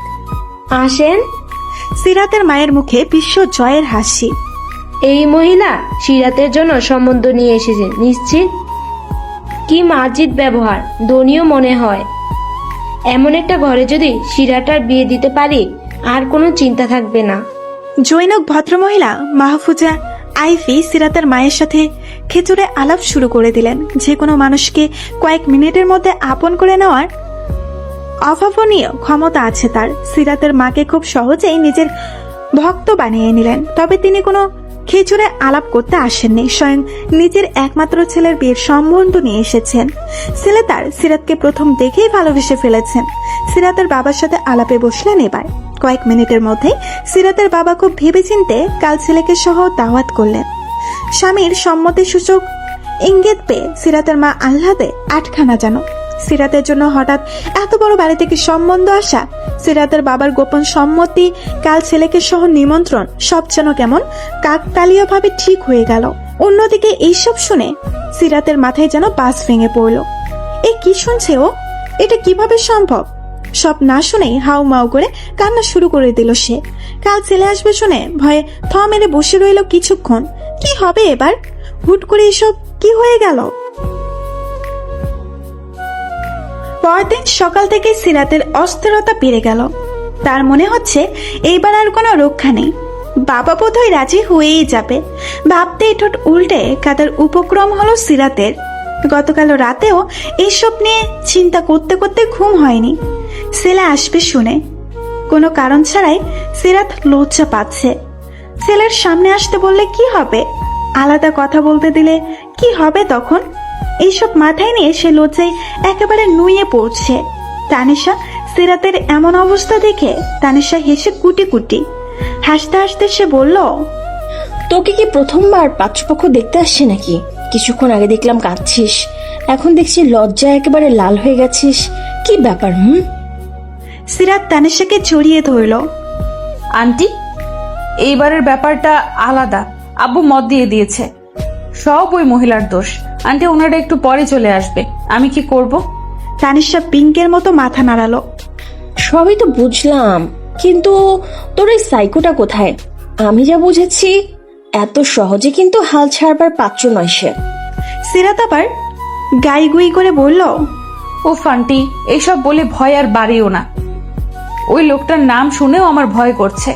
কখন কিভাবে কোথা থেকে হুট করে সামনে চলে আসে আমি নিজেও ঠাহর করতে পারি না। সব সময় রাত রাত রাত পাত কি সব নামে ডাকে আমায়। ও আন্টি, আমি বিয়ে করব না, প্লিজ কিছু করো। তানিশা আবার পিঙ্কের মতো মাথা নাড়ালো। আমি তোর আন্টি, তুই আমার ভাতিজি, তাই না? ছেলে যদি সুবিধার মনে না হয় এখানেই ল্যাং মেরে ফেলে দেবো, বুঝেছিস? কোন ছেলে কেমন হয় জানা আছে আমার, খালি আসতে দে। আমি আর ইফতি মিলে ছেলেটাকে এমন অবস্থা করব না, সব ভদ্রগিরি ছুটিয়ে দেব। বলে কিনা প্রথম দেখায় ভালোবাসা, কচুর ভালোবাসা ছুটিয়ে দেব। সিরাত খানিকটা স্বস্তির নিঃশ্বাস ফেলে চিন্তিত মুখ করে বসে রইল। তানিশা মিথ্যে কথা বলে না। গ্রামের সকল ছেলের কাছে তানিশা মানেই ভয়। আস্ত একটা ছেলেদের গ্যাং নিয়ে ঘুরতো এক সময়। অন্যদিকে সিরাতের মা আজ সকাল থেকে রান্নাঘরে। ওনাকে দেখে মনে হবে রাতে রাতেই ওনার জীবন অবসান হবে আজ। মুখে ঘাম একাকার, শাড়ির আঁচলে মুখ মুছছেন বারবার। সিরাত সাহায্য করতে চেয়েছিল, কিন্তু তিনি ধমক মেরে ঘরে পাঠিয়ে দিয়েছেন। সিরাতকে আজ কোনো কাজই করতে দেননি তিনি। একটু আগেই নিজ হাতে সিরাতকে লাল শাড়ি পরিয়ে দিয়ে মোটামুটি একটা পুতুল বানিয়ে রেখে দিয়েছেন। তানিশা সাজিয়ে দিয়েছে ঘরোয়া সাজে। হেঁটে হেঁটে সিরাত যখন একটু আগে রান্নাঘরে উকি দিয়ে গেল, তা দেখেই ওনার যেন সমস্ত ক্লান্তি উবে গেল। মনে হলো যেন আস্ত একটা পুতুল গুটি গুটি পায়ে হাঁটছে। শাড়ি সামলাতে গিয়ে তার অবস্থা নাজেহাল। মেয়েটাকে আজ ভীষণ সুন্দর লাগছে, লাল রংটা খুব মানিয়েছে। তিনি আবার রান্নায় ব্যস্ত হয়ে গেলেন। দুপুরের দাওয়াত এক্ষুনি এসে পড়বে হয়তো। উফ, সিরাতের বাবাটা সেই কখন দোকানে গেল মিষ্টি কিনতে, এখনো এলো না। ইফতিটাও গেছে বাপের সাথে। গরমে নিশ্চয়ই এতক্ষণে ঝুল হয়ে নাক মুখ লাল করে ফেলেছে। কি করছে কে জানে। ঠিক দুপুর 12টা বাজে বাড়ির কলিং বেল বেজে উঠল। কলিং বেলের টন পুরো ঘরময় প্রতিধ্বনি হলো। সিরাতের গায়ে যেন কে কাটা মারলো। নিশ্চিত তোরা এসে গেছে। বিছানার চাদর শক্ত করে আঁকড়ে ধরে সে অস্থির পায়ে নিজের রুমে পায়চারি করতে লাগলো। তানিশা একটু দূরে বসে একটা মিষ্টি মুখে পুড়ে সিরাতের কাণ্ড দেখছে। ইফতিও সিরাতের পেছনে পেছনে হাঁটছে। একটা মিষ্টি হাতে নিয়ে বোনকে বলল, আপু, আজ না তোমার বিয়ে, ধরো মিষ্টি খাও। আমি আর আব্বু অনেক দূর থেকে এই মিষ্টি এনেছি, খাও। বিয়ে করলে মিষ্টি খেতে হয়। সিরাত হাঁটা থামিয়ে ইফতির দিকে ভয়ে ভয়ে তাকিয়ে রইল। তানিশা দিল এক ধমক। আরে দিব একটা চটকানা। ইফতিয়া, তোকে আজ তেঁতুল তলায় দিয়ে আসবো। তেঁতুল গাছের রাক্ষসীর সঙ্গে তোকে বিয়ে দিয়ে দেব। সাথে একটা মিষ্টির প্যাকেটও নিয়ে যাবি, দুজনে মিলে ভাগ করে খাস। চল। ইফতি বেচারা মিষ্টিটা হাতে নিয়ে নাদুস নুদুস শরীরে দৌড়ে পালিয়ে গেল। ছেলেটা একটু আগেই গোসল করে এসেছে। তার মায়ের ধারণা ঠিকই গরমে ঘামে ভিজে নাক মুখ লাল করে এসেছে। ওরা দুই ভাই বোনই একরকম। ফলস্বরূপ আবার গোসল করতে হলো। সিরাতের মা অতিথি আপ্যায়ন ব্যস্ত হয়ে গেলেন। মাত্রই গোসল সেরে স্বামীর সাথে কি একটা বিষয়ে আলাপ করছিলেন। কলিং বেলের শব্দ শুনে এগিয়ে এসে দরজা খুলে দিলেন। মাহফুজা আইভি হাসি মুখে দাঁড়িয়ে আছেন, পরনে ভারী জামদানি শাড়ি। গতকালকের মতো ওনার চেহারায় কোনো তাড়াহুড়া নেই। ওনাকে একা দাঁড়িয়ে থাকতে দেখে সিরাতের মা বললেন, ভাবি জামাই বাবা কোথায়? আইভি ভীষণ খুশি হলেন। ছেলেকে জামাই সম্বোধন করায় তিনি অনেকটাই বুঝে গেলেন। বিয়ান, আপনার জামাই বাবা একটু পর আসবে। আমাকে এখানে নামিয়ে দিয়ে মহাশয় গেছে আরিয়াল ঘের থেকে মিষ্টি কিনতে। জানেন তো ওখানকার জিনিস আমাদের শহরে এক নামে পরিচিত। এত দূর যাওয়ার কি দরকার ছিল? সিরাতের মা হাসতে হাসতে বললেন, মুখে এমন বললেও মন খুশিতে ভরে গেল। মিষ্টি তো স্থায়ী দোকান থেকেও কেনা যেত। নিশ্চয় ছেলেটা ভালো। তিনি জনাবা আইভিকে নিয়ে ড্রয়িং রুমে সোফায় বসলেন। ইফতি সালাম দিয়ে দরজার কোণা ধারে দাঁড়িয়ে রইল। আমি বলে সে যেত না, আজ নিজ দায়িত্বে গেল। যেটা যখন মনে আসবে তাই করবে সে, কারো কথা কানে নেবে না। হবু শ্বশুর বাড়ি বলে কথা। তারা কথা চালিয়ে যেতে লাগলো। একসময় সিরাতের মা তানিশাকে জোরে ডাক দিয়ে বললেন, তানিশা, টেবিলে জুসের ট্রেটা রেখেছি, সিরাতকে নিয়ে এখানে আয়। এদিকে সিরাতের ভয়ে হাত পা ঠান্ডা হয়ে আসছে। শাড়ির আঁচলটা মাথায় দিয়ে সে ধীর পায়ে ড্রয়িং রুমের দিকে এগিয়ে যেতে লাগলো।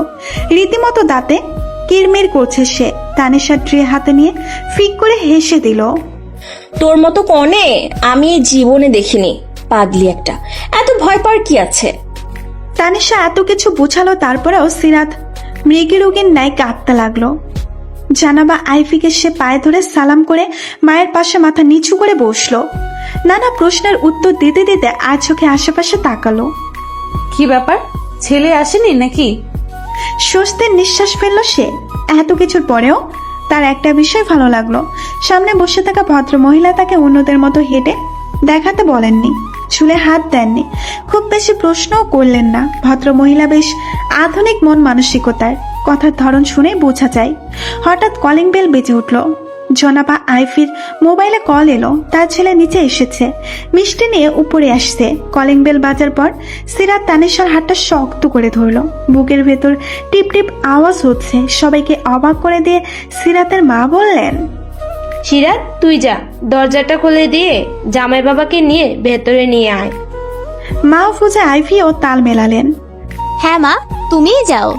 সিরাতের চোখ বন্ধ করে নিজেকে শান্ত করার চেষ্টা করলো। তার মা ইচ্ছে করে এটা করেছে, বেশ বুঝতে পারছে সে। তানিশার দিকে তাকাতেই তানিশাও একটা চোখ টিপ দিয়ে বেস্ট অফ লাক জানালো। অতঃপর সিরাত শাড়ির কুচি সামনে দরজার দিকে এগিয়ে যেতে লাগলো। দেখে মনে হচ্ছে যুদ্ধে যাচ্ছে সে। কাপা কাপা হাতে দরজা খুলে দিতেই তার দিন দুনিয়া উল্টা পাল্টার উপক্রম হলো। সাবির? সিরাত অনড়ভাবে দাঁড়িয়ে রইল, চোখে মুখে বিস্ময় নিয়ে সাবিরকে দেখছে সে। সাবির সম্পূর্ণ ফর্মাল লুকে, শার্টের হাতা ফ্লোর করে সাথে মাথা নিচু করে প্যাকেট গুনছে। তার সাথে আসা লোকটাও মনোযোগ দিয়ে সাবিরকে দেখছে। সিরাত একটা ঢোক গিলে কপালে জমা বিন্দু বিন্দু ঘামগুলো মুছলো। আশ্চর্য, এই পাগলটা এখানে কি করছে? বাড়ির ঠিকানা জানলো কি করে? সাবির প্যাকেট গোনা শেষ করে মুখ তুলে তাকালো। তার চোখেও বিস্ময়ের খেল। গোল গোল চোখে সিরাতকে আপাত মস্তিষ্ক পর্যবেক্ষণ করে মুচকিয়ে হাসলো। এদিকে সিরাতের দম বন্ধ হওয়ার উপক্রম। সাবিত কিছু বলতে চাচ্ছিল, তার আগেই সিরাত মুখের উপর ধরাম করে দরজাটা বন্ধ করে দিল। কাদো কাদো মুখ করে ফ্যাকাশে মুখে বন্ধ দরজাটার দিকে তাকিয়ে আছে সে। ড্রয়িং রুম থেকে মায়ের আওয়াজ দিল, সিরাত, তাড়াতাড়ি দরজাটা খুলে জামাইকে নিয়ে আয়। আর কতক্ষণ দাঁড়িয়ে থাকবে ছেলেটা? সিরাত অসহায় মুখে আবার দরজাটা খুলে দিল। আজ বোধ হয় আর রক্ষা নেই। দরজা খুলে দেখলো সাবির একা দাঁড়িয়ে আছে, পাশের লোকটা নেই। সিরাতকে অবাক করে সাবির ভেতরে ঢুকলো, নিচু স্বরে জিজ্ঞেস করলো, প্যাকেটগুলো কোথায় রাখবো? সিরাত পারে না, দৌড়ে পালিয়ে যায়। এখন থেকেই হাঁটু কাঁপছে তার, গলার স্বরেও তার প্রকাশ পেল। ছোট টেবিলটা দেখিয়ে বলল, এইখানে রাখুন। সাবির মাথা নেড়ে পেশিবহুল হাতের সব প্যাকেট টেবিলে রেখে সরাসরি সিরাতের দিকে তাকালো। সিরাত খানিকটা ফোরকে গিয়ে পেছনে সরে এলো। এই লোকটা এইভাবে শান্ত চোখে তাকিয়ে আছে কেন? মানে কি চলছে বোঝার উপায় নেই। সিরাত পিছনে আসতেই সাবির এক কদমে এগিয়ে এলো। সিরাত বুকে ঢোল পিটাচ্ছে, যে কোনো সময় হার্ট অ্যাটাক করতে পারে সে। মুখ দিয়ে একটা আওয়াজ বের করার ক্ষমতা নেই যেন ওর। শরীর ক্রমেই অসাড় হয়ে আসতে সাবিরের এগোনো দিকে দুই হাত মুঠ করে শাড়ি চেপে ধরল। মনে মনে অসংখ্য দোয়া দরদ পড়ছে। দুজনেই মনোযোগ বিচ্ছিন্ন হলো হঠাৎই। সিরাত স্বস্তির নিঃশ্বাস ফেলল। ড্রয়িং রুম থেকে আবারও মা ডাকলো তাকে। সিরাত, কি করছিস এতক্ষণ? সিরাত নিজেকে ধাতস্থ করে প্রয়োজনের অধিক জোরে চেঁচালো, আসছি মা। আর চোখে একবার সাবিরের দিকে তাকিয়ে দ্রুত পায়ে ড্রয়িং রুমের উদ্দেশ্যে এগিয়ে যেতে লাগলো সিরাত। এই মরার শাড়িটার জন্য তাড়াতাড়ি হাঁটতেও পারছে না। সাবিরকে পাশ কাটিয়ে যাওয়ার সময় সাবির এক অদ্ভুত কাজ করে বসলো। সিরাতের এক হাত টেনে ডান গালে আলতো করে ঠোঁট ছুঁয়ে কানের কাছে ফিস ফিস করে বলল, আজ হঠাৎ বউ সেজে ঘুরঘুর করছো কেন? রসগোল্লা ভেবে টুপ করে খেয়ে ফেললে? আমার মতো পাগলাটে প্রেমিক পুরুষের তো দোষ নেই। প্রেয়সীর একটুখানি চাহনি 1000 বার পাগল হতে যথেষ্ট। বলেই সাবির সিরাতকে ফেলে ড্রয়িং রুমে চলে গেল। এদিকে সিরাত পা থামিয়ে বিস্ফোরিত দৃষ্টিতে তাকিয়ে রইল। কি সাংঘাতিক ছেলে রে বাবা! গায়ের রক্ত হিম হয়ে আসছে। সিরাত গালে হাত দিয়ে আশেপাশে তাকিয়ে দেখলো কেউ দেখেছে কিনা। একরাশ লজ্জার দুঃখ ভরাক্রান্ত মন নিয়ে সে ড্রয়িং রুমে গেল। সবকিছু এলোমেলো লাগছে তার। সাবির এই মহিলার ছেলে? এই ছেলেই কি তাহলে পাত্র? ভাবতেই গলা শুকিয়ে এলো। তানিশার চেহারাটা দেখার মতো হয়েছে। এই মুহূর্তে এক গলা পানিতে ধাক্কা মেরে ফেলে দিলেও এতটা অবাক হতো না যতটা সাবিরকে দেখে অবাক হয়েছে। সোফায় গা এলিয়ে এসে সাবিরকে দেখতে লাগলো। সিরাতকে ক্রমাগত খোঁচাচ্ছে সে। সিরাত টের পেয়ে অসহায় চাহনিতে তাকাতে লাগলো, যার অর্থ এসব কিছু তার মাথার উপর দিয়ে যাচ্ছে। সাবির ভীষণ অসাময়িক হাসি নিয়ে সিরাতের মায়ের সাথে কথা বলছে। ইফতি হঠাৎ চোখ ছোট ছোট করে বলল, ভাইয়া, আপনাকে কি আমি কোথাও দেখেছি? সাবির অস্বস্তিমূলক হাসি দিয়ে সিরাতের দিকে তাকালো। সিরাত বিনীত চোখে মাথা নাড়ালো, যার অর্থ প্লিজ কিছু বলবেন না। সাবির আর কিছু বলল না। ইফতিকে নিজের পাশে বসিয়ে কথা বলতে লাগলো। তানিশা সিরাত হা হয়ে তাকিয়ে আছে। এত ভদ্র সুশীল নিষ্পাপ মানুষ যেন আর নেই। সিরাতকে সে কোনো দিন দেখেনি, চিনেই না যেন। সিরাতের দিকে তাকাচ্ছে না পর্যন্ত। একসময় সিরাতের বাবাও এসে আলোচনায় যোগ দিলেন। সাবিরকে রেফারেন্স শুনে গর্বের বুকটা ফুলে উঠল। তার হবু মেয়ে জামাই কিনা একজন NSI অফিসার, যে সবসময় নিজের সাথে গুলি নিয়ে ঘোরে। নির্ভীক সাহসী কি অমায়িক ব্যবহার, নিঃসন্দেহে সুদর্শন এবং স্বাস্থ্য সচেতন। তিনি নিজেই সিরাতকে বললেন, তোমাদের যদি আলাদা কোনো কথা থাকে বলতে পারো, আমরা বড়রা কিছু কথা বলি। যাও, সাবিরকে নিয়ে যাও। বাবার ভয়ে চিৎকার করে বলতে পারল না। বাবা, আমার কিছু বলার নেই, আমি এখানেই ঠিক আছি। এই লোকটার মাথায় সমস্যা আছে, যে কোনো সময় তোমার মেয়েকে হার্ট অ্যাটাক করে মেরে ফেলতে পারে। বাস্তবে সিরাত এমন কিছুই বলল না। তানিশার হাত ধরে নিজের রুমের দিকে গেল। তাদের অনুসরণ করে সাবিরও পেছন পেছন গেল। তানিশার সৌজন্যতার হাসি দিয়ে সাবিরকে আসতে বলল। ড্রয়িং রুমে আসতেই তারা হাঁটা থামালো। তানিশা তীক্ষ্ণ দৃষ্টিতে বলল, আপনি তাহলে সেই পুরুষ? সাবিরের ঠোঁটে হাসি বজায় রেখে বলল, জি খালা শাশুড়ি।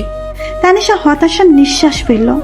এত বছরের বড় একটা ছেলে তাকে শাশুড়ি বলে সম্বোধন করাটা সহজেই হজম করতে পারল না। সাবির আবার বলল, শাশুড়ি মা, আপনার ভাতিজার সাথে একটু কথা বলবো, প্লিজ একটু প্রাইভেসি চাই।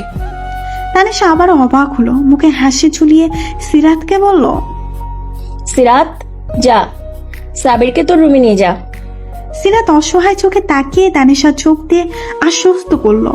সিরাত সাবিরকে নিজের রুমের বেলকনিতে নিয়ে গেল। দরজাটা হা করে খোলা রেখেছে, ইচ্ছে করছে কয়েক হাত দূরে দূরে হাঁটছে সে। বেলকনির চারপাশে নজর রাখলো। তোমার বাগান? বেলকনিতে বাগান? Very nice. বিয়ের পর ছাদে বাগান করবে কেমন? সিরাত খুব খুব করে কেশে অস্বস্তি নিয়ে ঠোঁট কামড়ে ধরলো। ভীষণ লজ্জায় মরে যেতে ইচ্ছে করছে। সাবির এবার বলল, তো তোমার বাগানের গাছগুলোর সাথে আমার পরিচয় করাবে না? সিরাত মাথা নাড়িয়ে এক একটা গাছের নাম বলতে লাগলো। একটা গাছ দেখিয়ে বলল, এটা হলো নীলকণ্ঠ। এই গাছটা আমার অনেক প্রিয়।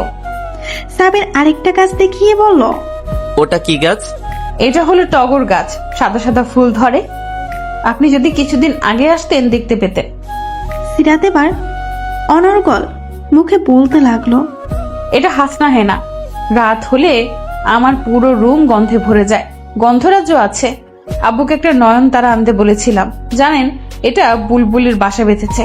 আমার মনে হয় ওটা ডিম পারবে। আমি অনেক এক্সাইটেড। সিরাত আরো অনেক কথা বলতে লাগলো। সাবির অবাক বিস্ময়ে তাকিয়ে আছে। সিরাতের আঁচল মাটিতে গড়াগড়ি খাচ্ছে। খোলা চুলে স্নিগ্ধ মুখে হাত নাড়িয়ে নাড়িয়ে বোঝানোর অঙ্গিতে অসীম প্রফুল্লতা নিয়ে অনর্গল কথা বলেই যাচ্ছেন। সাবিরের ক্রমশ গলা শুকিয়ে আসছে। সিরাত এত কথা বলতে পারে জানা ছিল না তার।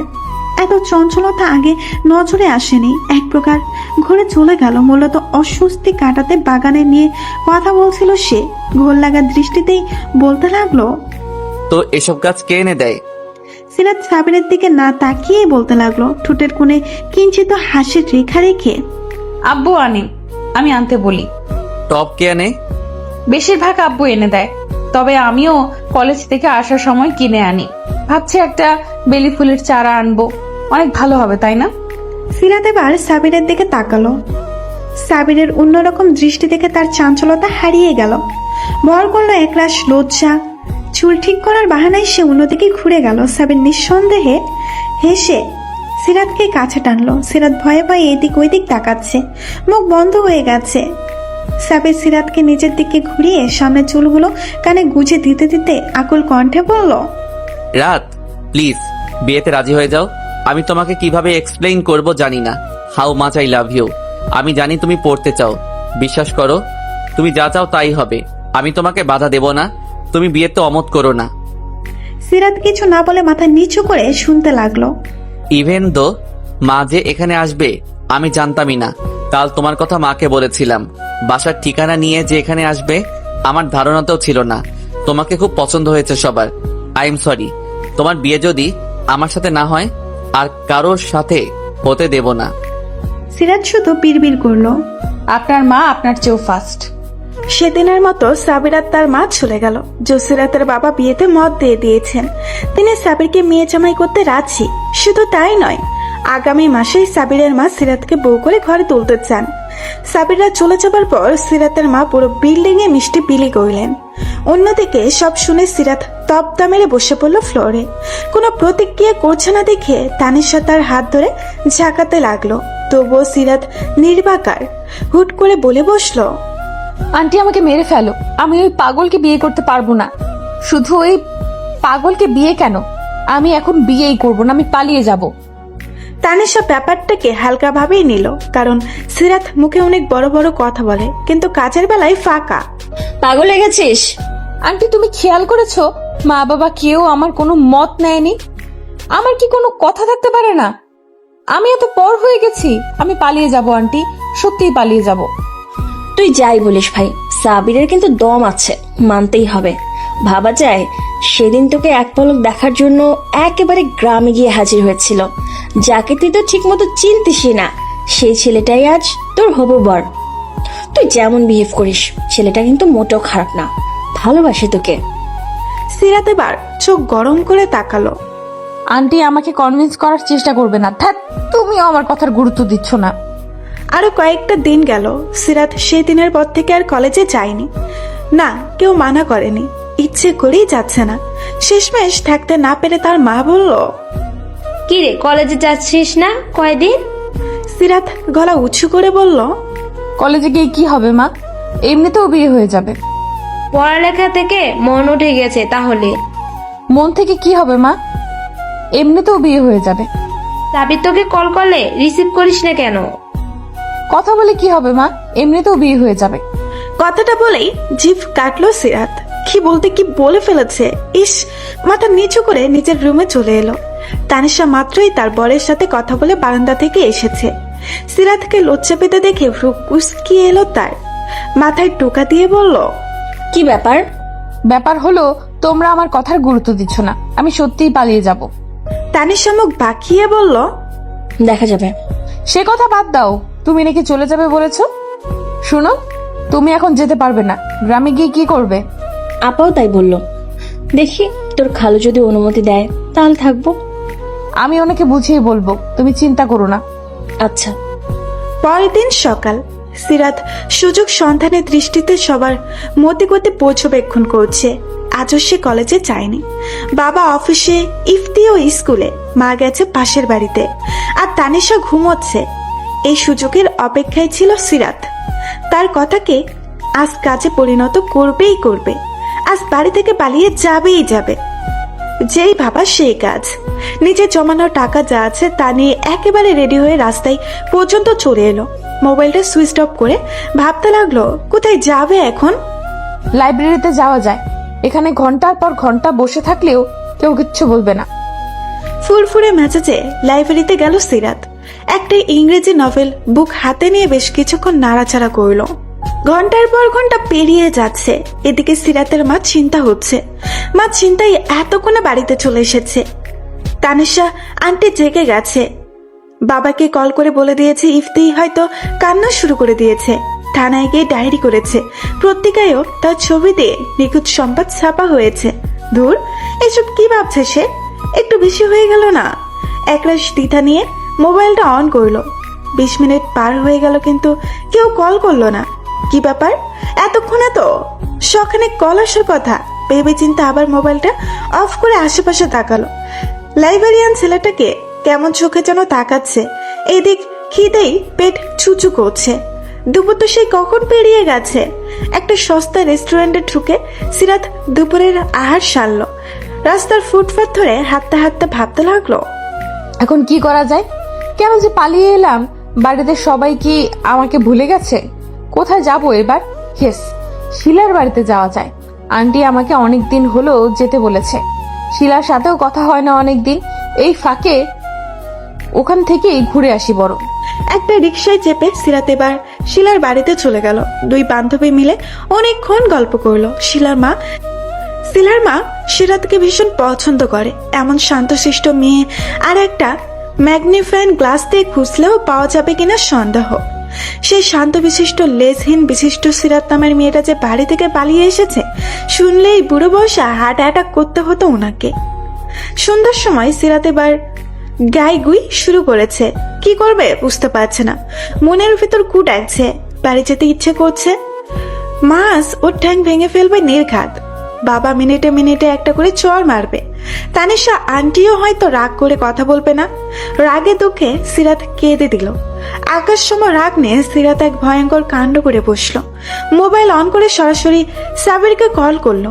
ওপাশ থেকে রিসিভ হতেই প্রকাশ্যকে কণ্ঠে বলল, শুনেন, আপনারা জন্য আমি বাড়ি থেকে পালিয়ে এসেছি। সব আপনার দোষ। এখন আপনি এর দায়ভার নেবেন। আমাকে বাড়ি পৌঁছে দিয়ে আসবেন। সিরাত নিজের কণ্ঠস্বরকে কঠিন করার চেষ্টা করলো কিন্তু সে সক্ষম হলো না। আগের মতোই কঠিন শোনালো। এতে নিজের উপর আরো রাগ এসে জমা হলো। ফোনের উপাস থেকে সাবের কমল গড়াই তাকে কয়েক দফা অবাক করে দিয়ে বলল, জান, এসব কথা নিচে এসে বলো। আমি তোমার জন্য সেই কখন থেকে অপেক্ষা করছি জানো। তাড়াতাড়ি এসো। সিরাত অবাকের শেষ পৌঁছায় গিয়ে হা করে রইল। মানে কি? মজা করছে নাকি আবার? মিনিট খানেক চুপ করে আবার বলল, আপনি কি আমার সাথে মজা করছেন? মজা করব কেন রে বাবা, আমার অলরেডি ঘুম পাচ্ছে, প্লিজ। সাবিরের কণ্ঠে এবার বিরক্তির প্রকাশ পেল। সিরাত কল কেটে তড়িঘড়ি শিলাকে বিদায় জানিয়ে নিচে এলো। এদিক ওইদিক উকি দিয়ে সাবিরের কোনো ছায়াকেও দেখতে পেল না। সিরাত রাগ নিয়ে আবার কল করলো সাবিরের ফোনে। আশ্চর্য, এতক্ষণ ফোন অন করার পরেও বাড়ি থেকে একটা কল এলো না। কেউ না করুক, তানিশা আন্টিও এমন করলো? সত্যি কি সবাই ভুলে গেছে? সিরাতকে মোবাইল কানে দিতেও হলো না। তার আগে সাবির একটা গাড়ির ভেতর থেকে বেরিয়ে এলো। সাবিরকে দেখেই সিরাত কাছুমাছু করে মোবাইল ব্যাগে রেখে মাথা নিচু করে রইল। এই লোকটাকে দেখলেই তার সব ছেড়ে ছুঁড়ে পালিয়ে যেতে ইচ্ছে করে। বুকের অসম্ভব পরিমাণে ঢোল পিটায়। হার্টবিট বেড়ে গিয়ে অস্বাভাবিক হারে লাফাতে শুরু করে। তখন মনে হয় ওই টিপ টিপ শব্দটা তার আশেপাশে থাকা প্রত্যেকটা মানুষ শুনতে পাচ্ছে। লজ্জায় নুয়ে পড়তে চায় সিরাত। সাবির তাকে তাড়া দিল। সবার দ্বারা সবকিছু হয় না রাত। সারাদিন এদিক সেদিক ঘুরে বেড়ালে আর শেষে কি হলো? তোমার দৌড় কত দূর আমার জানা আছে। তাড়াতাড়ি তোমাকে বাসায় পৌঁছে দিতে হবে। তোমার বাবা আমার মাথা খেয়ে ফেলেছে। সিরাতকে আবার অবাক হতে হলো। আপনি সবকিছু জানতেন? সিরাতকে গাড়িতে উঠিয়ে সাবিরও পাশে বসলো। সামনে ড্রাইভার গাড়ি ড্রাইভ করছে। সাবিরের চোখে মুখে চিন্তার রেখা। ভ্রু কুঁচকিয়ে ড্রাইভারকে একের পর এক ধমক মেরে চলেছে সে। শান্ত, তোকে আমি বলেছিলাম শর্টকাট রোড দিয়ে যেতে, গাড়ি ঘোড়া তাড়াতাড়ি। কটা বাজে দেখেছিস? তোকে সাথে আনাটাই বোধহয় ভুল হয়েছে। ডিসগাস্টিং। সাবিরের এমন ব্যবহার দেখে সিরাত ভয় পেয়ে গেল। ভয়ে নিজেকে খানিকটা গুটিয়ে নিল। সাবিরের এমন ব্যবহার আজই প্রথম দেখছে সে। শান্ত নামে ছেলেটা তো টু শব্দটাও করলো না। সিরাত হলে নিশ্চিত কেঁদে দিত। এই লোকটাকে তো সেদিনই সে আর তানিশা মিলে অনেক কথা শুনিয়েছিল। বিশেষ করে তানিশা থাপ্পড় মারবে বলেছিল, তবুও সাবির কিছু বলেনি। আর আজ সামান্য একটা ব্যাপারে সাবিরের এত রাগ। রাত, তুমি কিছু খেয়েছো? কিছু কিনে আনবো? কোল্ড ড্রিঙ্কস, বার্গার, স্যান্ডউইচ খাবে? সিরাত মাথায় এদিক ওদিক করে না বোঝালো। সাবির শান্ত হলো না, আবার বলল, পানি খাবে? এই শান্ত, তোর পাশে আমি ফ্রেশ ওয়াটার রেখেছিলাম, দেখ তো। সিরাত অনুভব করলো আসলেই গলাটা শুকিয়ে একেবারে গ্রীষ্মকালের ক্ষমার মতো ফাটা চৌচির হয়ে গেছে। পানি এগিয়ে দিতেই ঢক ঢক করে বোতলের অর্ধেক পানি সাবার করে ফেললো। সাবির সিটে মাথা ঠেকিয়ে এক হাত চুল আঁকড়ে ধরে প্রশান্তের দৃষ্টিতে তাকিয়ে আছে। চোখে মুখে বিরাজ করছে মুগ্ধতা। বোতলে মুখ দিয়ে পানি খেতে গিয়ে ঠোঁটের কান্নিস পেয়ে পানি গড়িয়ে গলা পর্যন্ত ভিজে গেল সিরাতের। তবুও কোনো হেলদোল নেই তার। অন্য কেউ হলে নিশ্চয়ই মেকআপ, টিস্যু, লিপস্টিক নিয়ে ব্যস্ত পড়ত। একটা মেয়ে এতটা সাধারণ কিভাবে হতে পারে? তার ভয়ে ভয়ে তাকানো, ভীতু চোখে চাহনি, হুট করে হাসি, আদো আদো আলোতেও উজ্জ্বল হওয়া মুখশ্রী যা সবার চেয়ে আলাদা করে তোলে সিরাতকে। সাবির অতি কষ্টে চোখ সরিয়ে বাহিরে দৃষ্টি রাখলো। এইভাবে তাকিয়ে থাকতে দেখলে এই মেয়েটা আবার ভয় পেতে পারে। কেন যে এত অল্পতেই ভয় পেয়ে যায়? সিরাত পানি খেয়ে হাতের উল্টো পিঠ দিয়ে ঠোঁট মুছে সাবিরের দিকে তাকালো। সাবিরের একটা হাত তার দিকে এগিয়ে আসছে। সিরাত মনোযোগ দিয়ে তাকিয়ে রইল। গাড়ির ভেতরে আলো নেই। শহরের রাস্তা, আশেপাশে সোডিয়াম লাইটের আলোতে একটু একটু যা দেখা যায় তাতেই দেখতে পেল সাবিরের হাতটা আস্তে আস্তে তার ডান হাতের 5টা আঙুল দখল করে নিল। অথচ সাবির এখনো বাহিরেই তাকিয়ে আছে। দেখে মনে হবে সে সিরাতের হাত ধরেইনি। সিরাত হাতটা সরাতে চাইলো কিন্তু পারল না। ক্রমেই সাবির আরো শক্ত করে ধরল তার হাতকে। সিরাতের কাঁপাকাঁপি বেড়ে গেল। পায়ের আঙুল সংকুচিত হয়ে আসছে। অন্য হাত দিয়ে জামা শক্ত করে মুঠ করে ধরে নিজেকে আয়ত্তে আনার চেষ্টা করলো সে। সামনে শান্ত নামের ছেলেটা আছে। ইস, যদি এক্ষুনি পেছনে ফিরে এই হাত ধরা অবস্থায় দেখে কি হবে? উফ, কি হবে তখন? লজ্জায় গা লাল হয়ে এলো তার। নিঃশ্বাসের ওঠানামা বেড়ে গেল। শান্ত যাতে না শুনতে পাই এমন ভাবে সাবিরের কাছে গিয়ে ফিস ফিস করে বলল, আমার হাত ছাড়ুন, কি করছেন? সাবির তৎক্ষণিক তার দিকে ফিরল। সিরাত থতমত গিয়ে মুখ সরিয়ে সোজা হয়ে বসলো। কি করছি আমি?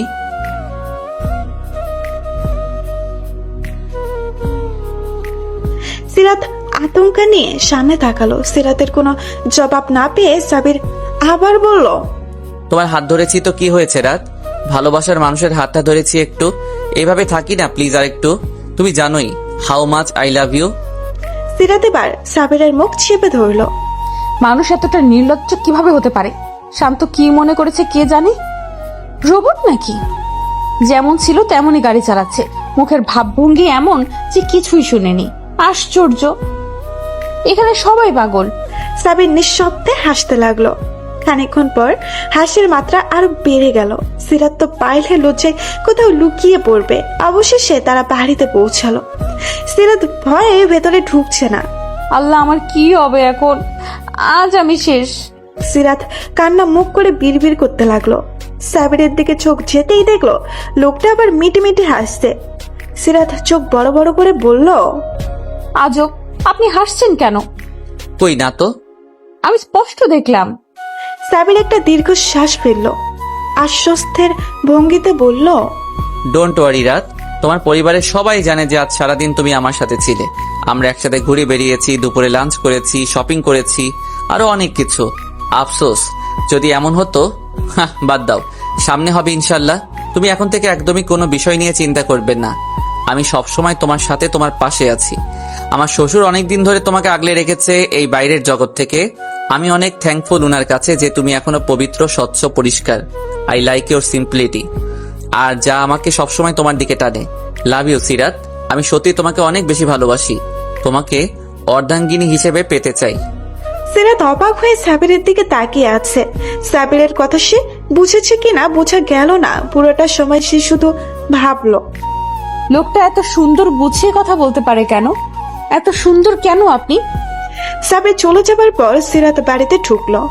মা বাবা খুশ গল্পের মতো তানিশা ইফতিকে হোমওয়ার্ক করাতে ব্যস্ত। সবাই সিরাতকে দেখলো কিন্তু কোনো প্রতিক্রিয়া করলো না। রাগে দুঃখে সিরাতের কাঁদতে ইচ্ছে হলো। এত কষ্ট করে সে আজ পুরো শহর ঘুরে এলো, লজ্জা শরম মাথা খেয়ে সাবিরকে কল করে এত কাহিনী করলো, শেষ পর্যন্ত কিনা তার এই পরিণাম। কেউ তার কোনো কেয়ারই করলো না। সব দোষ ওই সাবির কাবিরের। সময় বহমান। সিরাত আর সাবিরের বিয়ের দিন দরজায় করা নাড়তে শুরু করলো সবে। তাদের বিয়ে তেমন একটা জাঁকজমকপূর্ণ ভাবে হবে না। ইসলামের শরীয়তে যেমন কম খরচের সাদামাটা বিয়ের কথা বলা আছে, ঠিকই সেইভাবেই হবে। সাবিদের বাবা দেশে নেই, বিয়েতে থাকতে পারবে না। তিনি দেশে ফিরলেই রিসেপশন করা হবে বড় সড়ো করে। সিরাত এমন প্রায় সময় মনমরা হয়ে বসে থাকে, ঠিক মতো খায় না, কলেজেও যায় না, সাবিরের সাথে ইচ্ছে করেই কথা বলে না। ভয়ে দিন দিন কেমন যেন আড়ষ্ট হয়ে যাচ্ছে। সাবিরকে সে ভয় পায়, খুবই ভয় পায়। তাদের যে বিয়ে হবে, একই বাড়িতে একই ছাদের তলায় থাকবে, সেটা মেনে নিতে পারছে না। সাবির কল কইলে কেটে দেয়। সাবিরের সাথে কথা বলার জন্য বোধ হয় বাবা তার বাটন ফোনটা নিয়ে একটা বেশ দামি মোবাইল কিনে দিয়েছে। একদিন হলো কি, রাতে খাওয়া দাওয়ার পর ঘুমানোর সময় সাবিরের কল এলো। সিরাত প্রতিদিনের ন্যায় কল কেটে ঘুমাতে ব্যস্ত। এদিকে লাগাতার কল আসতে শুরু করলো, একটার পরে একটা। সিরাত অবাক হলো ভীষণ। ফোনটা সাইলেন্ট করে পাশের বালিশের উপরে রেখে চোখ পিট পিট করে ভাষাহীন চোখে তাকিয়ে রইল। ফোনটা নিঃশব্দে বেজেই চলেছে। একবার কল কেটে যাওয়ায় আবার এলো, আবার মোবাইলের স্ক্রিনে স্পষ্ট লিখে আসছে বারবার, সাবির ইজ কলিং ইউ। সিরাত মনে মনে বলল, আপনার একটুও বিরক্ত লাগছে না এভাবে কল করতে? আসলেই আপনি পাগল। একসময় সিরাত ঘুমিয়ে গেল, রাতটা ওইভাবেই কাটিয়ে দিল। সকালে ঘুম ভাঙতেই সিরাতের নজর গেল পাশের বালিশের উপর রাখা ফোনটার দিকে। ভালো করে তাকাতে আটকে উঠল সে। এখনো সাবির কল করে চলেছে। কল কেটে গেলেই সিরাত ফোন চেক করলো, 1755টা মিস কল। বেকুব বনে হাঁ করে তাকিয়ে রইল সিরাত। আবার ভয়ও হলো কোনো বিপদে পড়েনি তো আবার। বেস্তিত্ব সে কল রিসিভ করলো, অবাক কণ্ঠে বলল, আপনি কি পাগল? উপাস থেকে সাবিরের শান্তমাখা কণ্ঠ কানে এলো তার। কেন এত কষ্ট দাও আমাকে? ওয়াই রাত, লাভ ইউ, প্লিজ একবার দেখা করো। সিরাত কলটা কেটে দিয়ে থতমত মুখে তাকিয়ে রইল। এরপর আর কোনো কল এলো না। ভাবতেও অবাক লাগে, সারাদিন এক নাগারে কল করে চলেছে ছেলেটা, কি ভীষণ জেদি। গ্রাম থেকে আত্মীয়রা আসতে শুরু করেছে। সারাদিন গান বাজনা হই হুল্লোড়ের মাঝে ডুবে আছে সবাই। অথচ যাদের ঘিরে এত আয়োজন, তাদের ভেতরে কিছুই ঠিক নেই। মা ইদানিং সিরাতের ভীষণ যত্ন করছে, শাড়ি পরা শিখাচ্ছেন, যত্ন করে খাওয়াচ্ছেন, রান্না করাচ্ছেন, কাঁচা হলুদ মাখিয়ে সিরাতকে নিজের সামনে বসিয়ে রাখেন। রোদে তো বাইরে হতে দেন না। সিরাতের গায়ের রং খুলে যাচ্ছে দিন দিন। যদিও আগের থেকেই সে সুন্দরী, তবুও এখন যেন অন্যরকম লাগে। মামিরা বলেছে বিয়ের ফুল ফুটলে মেয়েদের অন্যরকম সুন্দর লাগে। সিরাত লজ্জাই এতটুকুই হয়ে যায়। রাতে খাওয়ার সময় সিরাতের মা বললেন, আগামীকাল সাবিরের মা আসবে, এখান থেকে সিরাতকে নিয়ে শপিং মলে যাবে। সিরাতের পছন্দসই গহনা আর কিছু জামা কাপড় কিনবে। সিরাতের গলায় খাবার আটকে গিয়ে খুব খুব করে কাশতে লাগলো। তার মানে সাবিরের সাথে কাল দেখা হবে? তানিশা তাকে বুঝালো, দেখ সিরাত, যথেষ্ট হয়েছে। কোনো ছেলেই এসব মেনে নেবে না। সাবির তোকে আগে থেকে ভালোবাসলেও এটা একটা অ্যারেঞ্জ ম্যারেজ। দুজনকে সময় দিতে হবে, চিনতে হবে, মানিয়ে নিতে হবে। ছেলেটা আসলেই তোকে ভালোবাসে, নাইলে তোর এই ব্যবহার মানতো না। ভেবে দেখেছিস, তোর এত অবহেলার পরও সাবির কোনো প্রতিবাদ করেনি। তার মা বা এই বাড়ির কাউকে কিচ্ছু জানায়নি।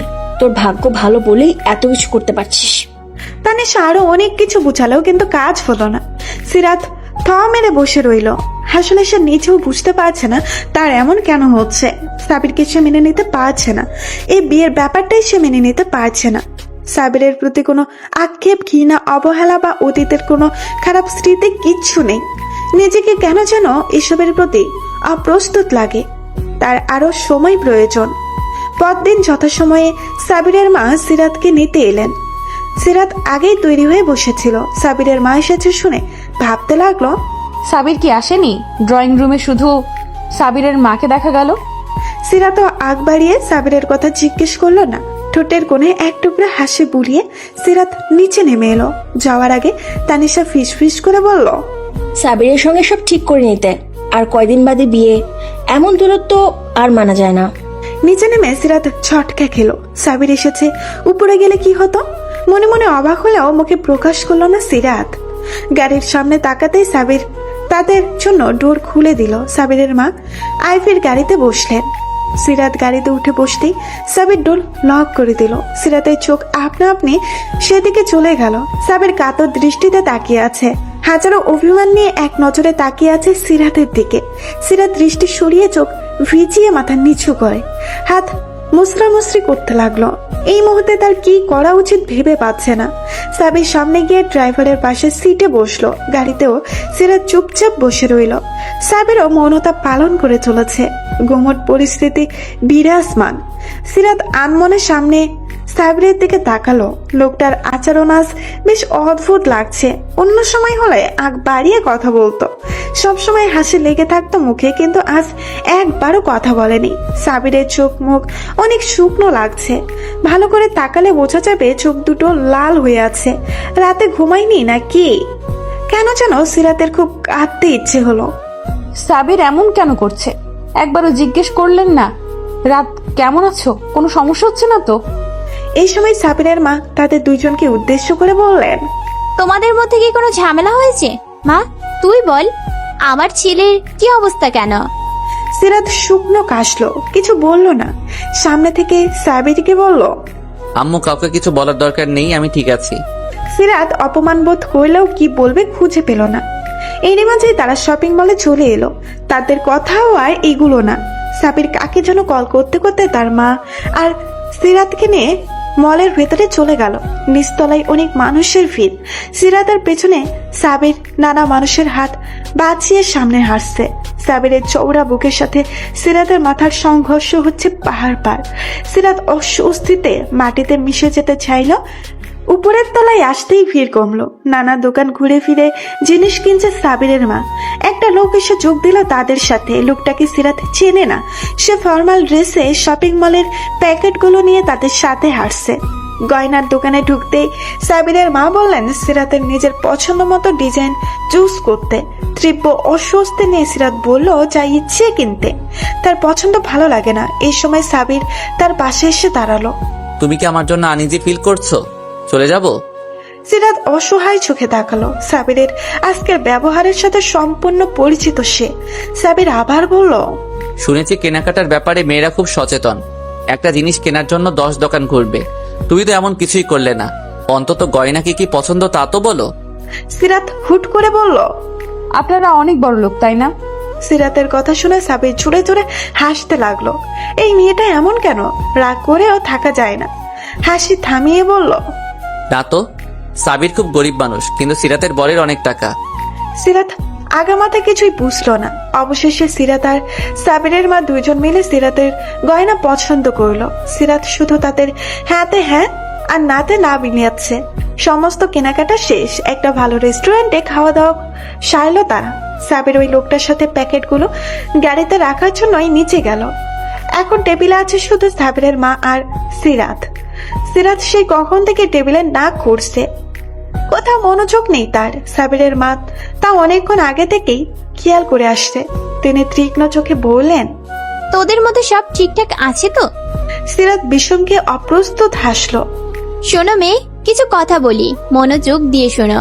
একটা ছেলে তোমার কথা ভেবে দিন রাত পার করে, যার ঘরের দেয়ালে দেয়ালে শুধু তোমার ছবি। তোমার একটু কষ্ট যা সহ্য হয় না, আর একটু হাসিতে যার মুখে হাসি ফুটে। তোমাকে সন্তর্পণে আগলে রাখার যার সুখ, সে অন্তত আর কিছু পারুক না পারুক তোমাকে প্রচন্ডভাবে ভালোবাসতে জানে। সময় থাকতে মানুষটাকে হাত করে নাও। এমন না হয় যে পরে পস্তাতে হবে। পরিপূর্ণভাবে ভালোবাসার জন্য এই জীবনটা খুব ছোট। কয়েক বছর ধরে আমার ছেলেটা ঠিকমতো ঘুমাচ্ছে না, খাবার খায় না, আমার সাথে ভালো মতো কথাও বলে না। আমি মা, আমি বুঝি। আমার ছেলেটা তোমাকে পাগলের মতো ভালোবাসে মা।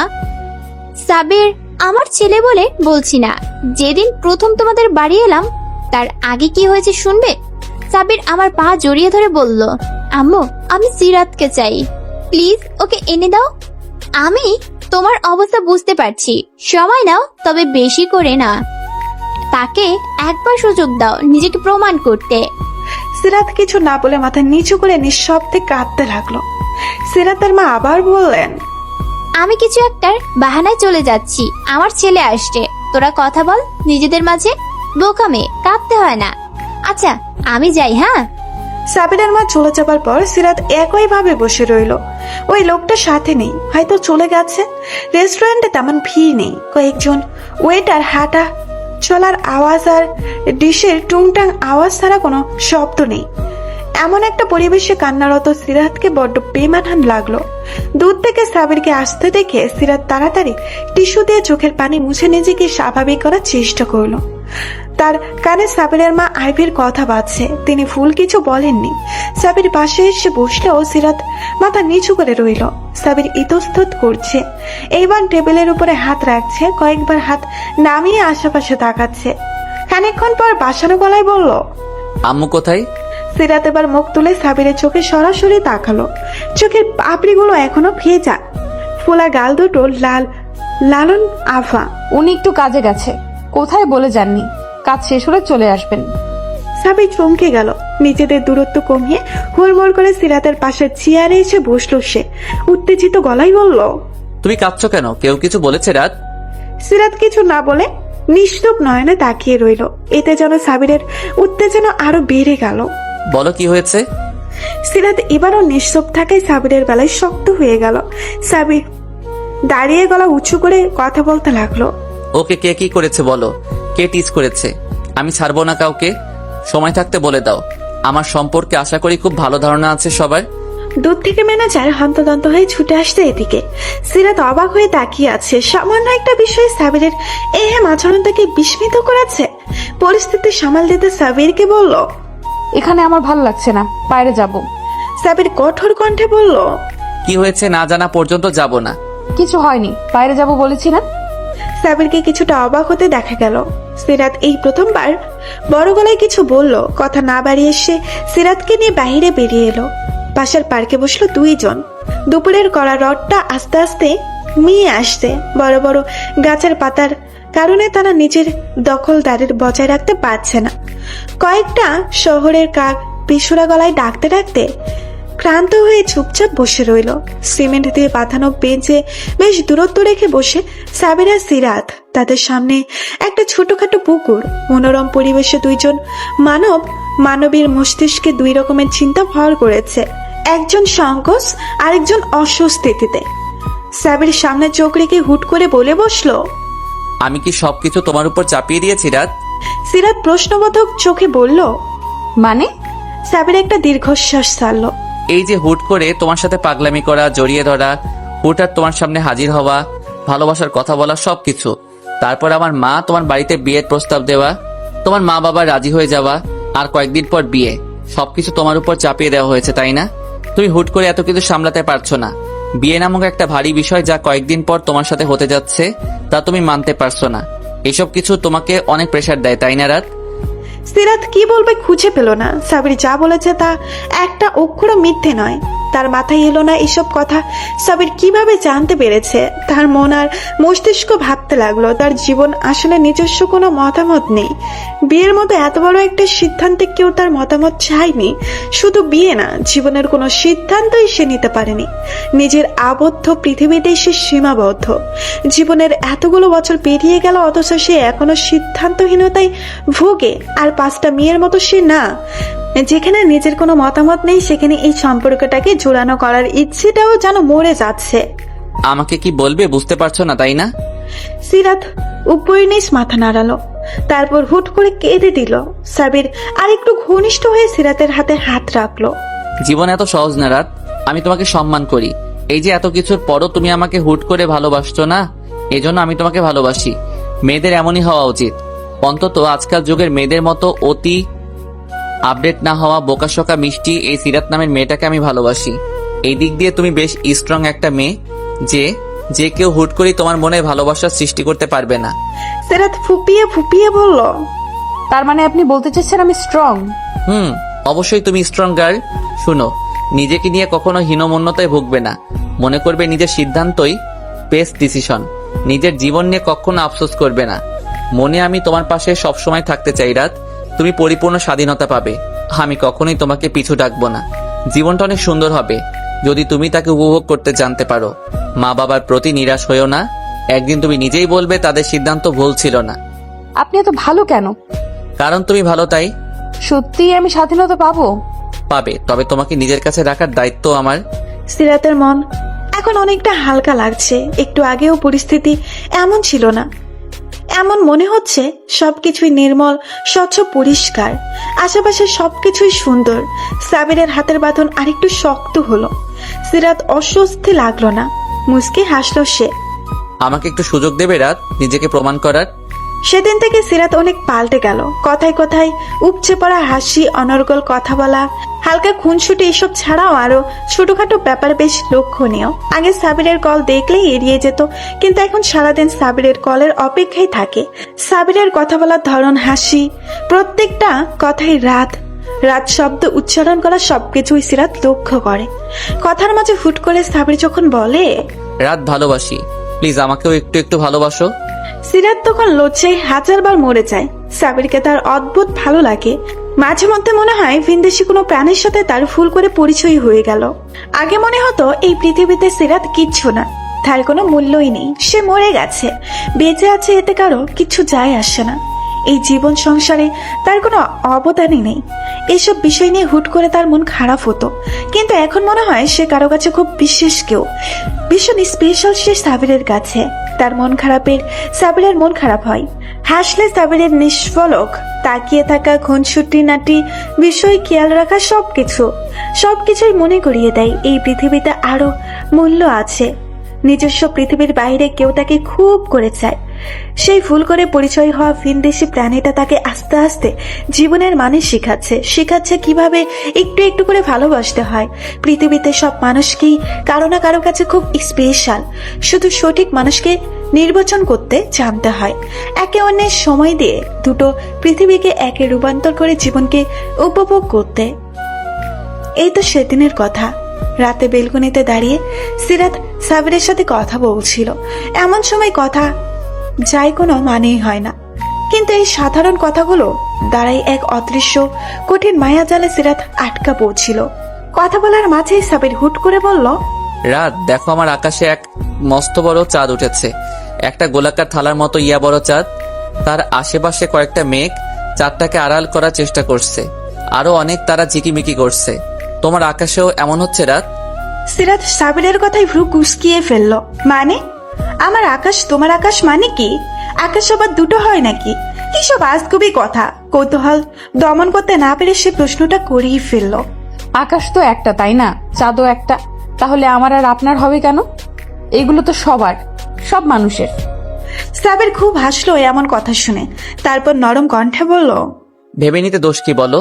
ধরে নাও তোমার সামনে যে আকাশটা দেখছো ওটা তোমার, আর আমার সামনে যে আকাশ আছে এটা আমার।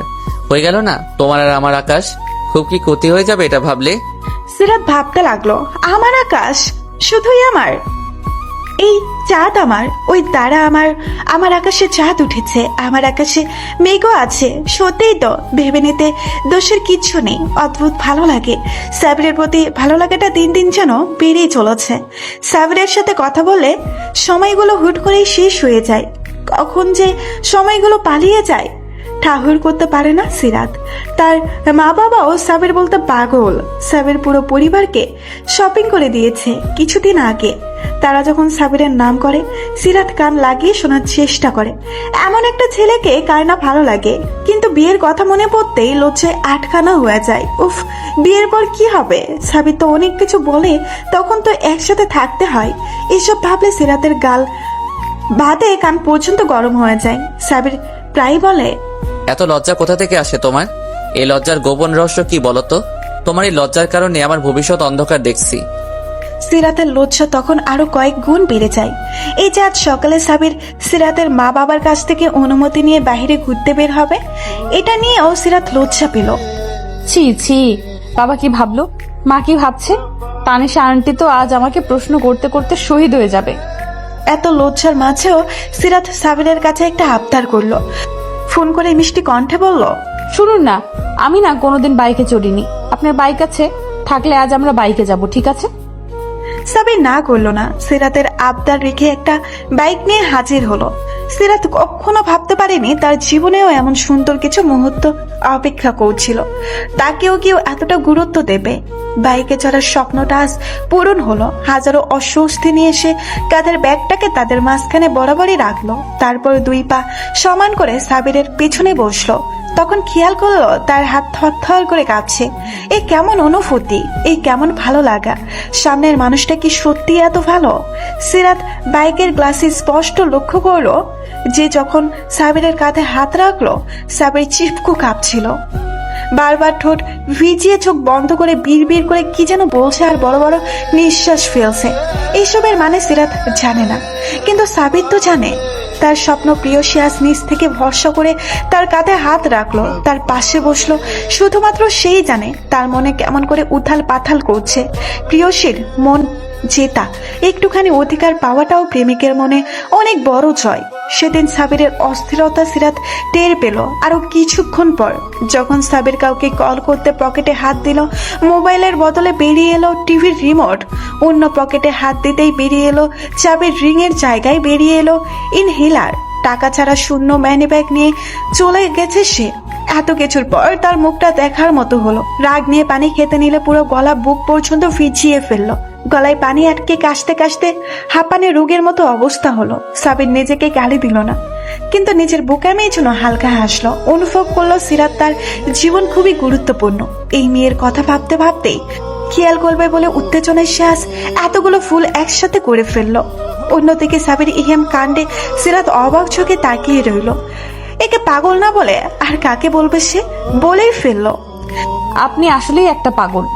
সাবির মাথায় চুলগুলোকে হাত দিয়ে নেড়ে চেড়ে বিড়বিড় করলো, যদি তুমি জানতে রাত, যদি একটু বুঝতে। আচ্ছা, আজ যদি আপনার কাছে কোনো অন্যায় আবদার করে বসি, আপনি রাজি হবেন? সিরাতের বোকাশুকা কণ্ঠ শুনে ফোনের ওপাশ থেকে সাবির হালকা হাসলো। আজকাল প্রায় সময় সিরাত এটা ওটা আবদার করে বসে। সেদিন বলল ছেলেটার মতো সিগারেট টেস্ট করবে। সাবির মানা করেনি। একটা জ্বলন্ত সিগারেটের ধোঁয়া টানতেই সিরাত কাশতে কাশতে শেষ। এরপরে আবদার ছিল খোলা আকাশের নিচে ঘুড়ি উড়াবে। আরো কত অবুঝ আবদার। সাবির কখনো মানা করেনি, শুধু ভাবে মেয়েটা নিজের ভেতরে আরো কত ইচ্ছে চেপে রেখেছে কে জানে। যতটা চুপচাপ ভেবেছিলাম আসলে তেমন না। উফ, আমি পাগল হয়ে যাব। সিরাত অবাক হয়ে বলে, আমি এত কিছু চাই আপনার কাছে, যেখানে বারণ করার দরকার সেখানেও আপনি তাল দেন। কিন্তু কেন? আমাকে বকেন না কেন আপনি? যা ইচ্ছে করো রাত, যখন মানা করার দরকার হবে আমি ডাকবো। জীবনে সবকিছু স্বাদ নিতে হয়। সিরাত খুশি হয় খুব সাবিরের কথা শুনে। ভালো লাগে লোকটাকে, তার ভীষণ ভালো লাগে। যা মনে আসে বলে দেয়, যা করতে ইচ্ছা করে প্রকাশ করে দিতে পারে। কোনো সংকোচ নেই, কিচ্ছু নেই। আছে শুধু একরাশ ভালো লাগার বিশ্বাস। ঝটপট দেরি না করে তাই সে আজকের আজ এটা শোনালো। আমি আপনার সাথে রাস্তার ফুটপাত ধরে হাঁটতে চাই। আমার আকাশে আজ চাঁদ উঠেছে, পুরো আকাশটাই স্বচ্ছ। আমি আপনার সাথে হাঁটবো। মৃদু বাতাস বইবে, সোডিয়াম লাইটের আলোতে পুরো রাস্তা ঝলমল করবে। রাস্তায় কিছু পথ শিশু আছে, ওরা নিশ্চয়ই এতক্ষণে জেগে আছে, ভাত রান্না করছে। আমি ওদের সাথে দেখা করব। আমার এই ইচ্ছেটা কি পূরণ হবে? সাবির একটা দীর্ঘশ্বাস ছাড়লো। বুকটায় হঠাৎ ধক করে উঠলো। এখন দেখা করতে হবে? কটা বাজে? রাত 11টা। ইস, সিরাতের মতো যদি সেও হুটহাট এমন পাগলামি করতে পারতো।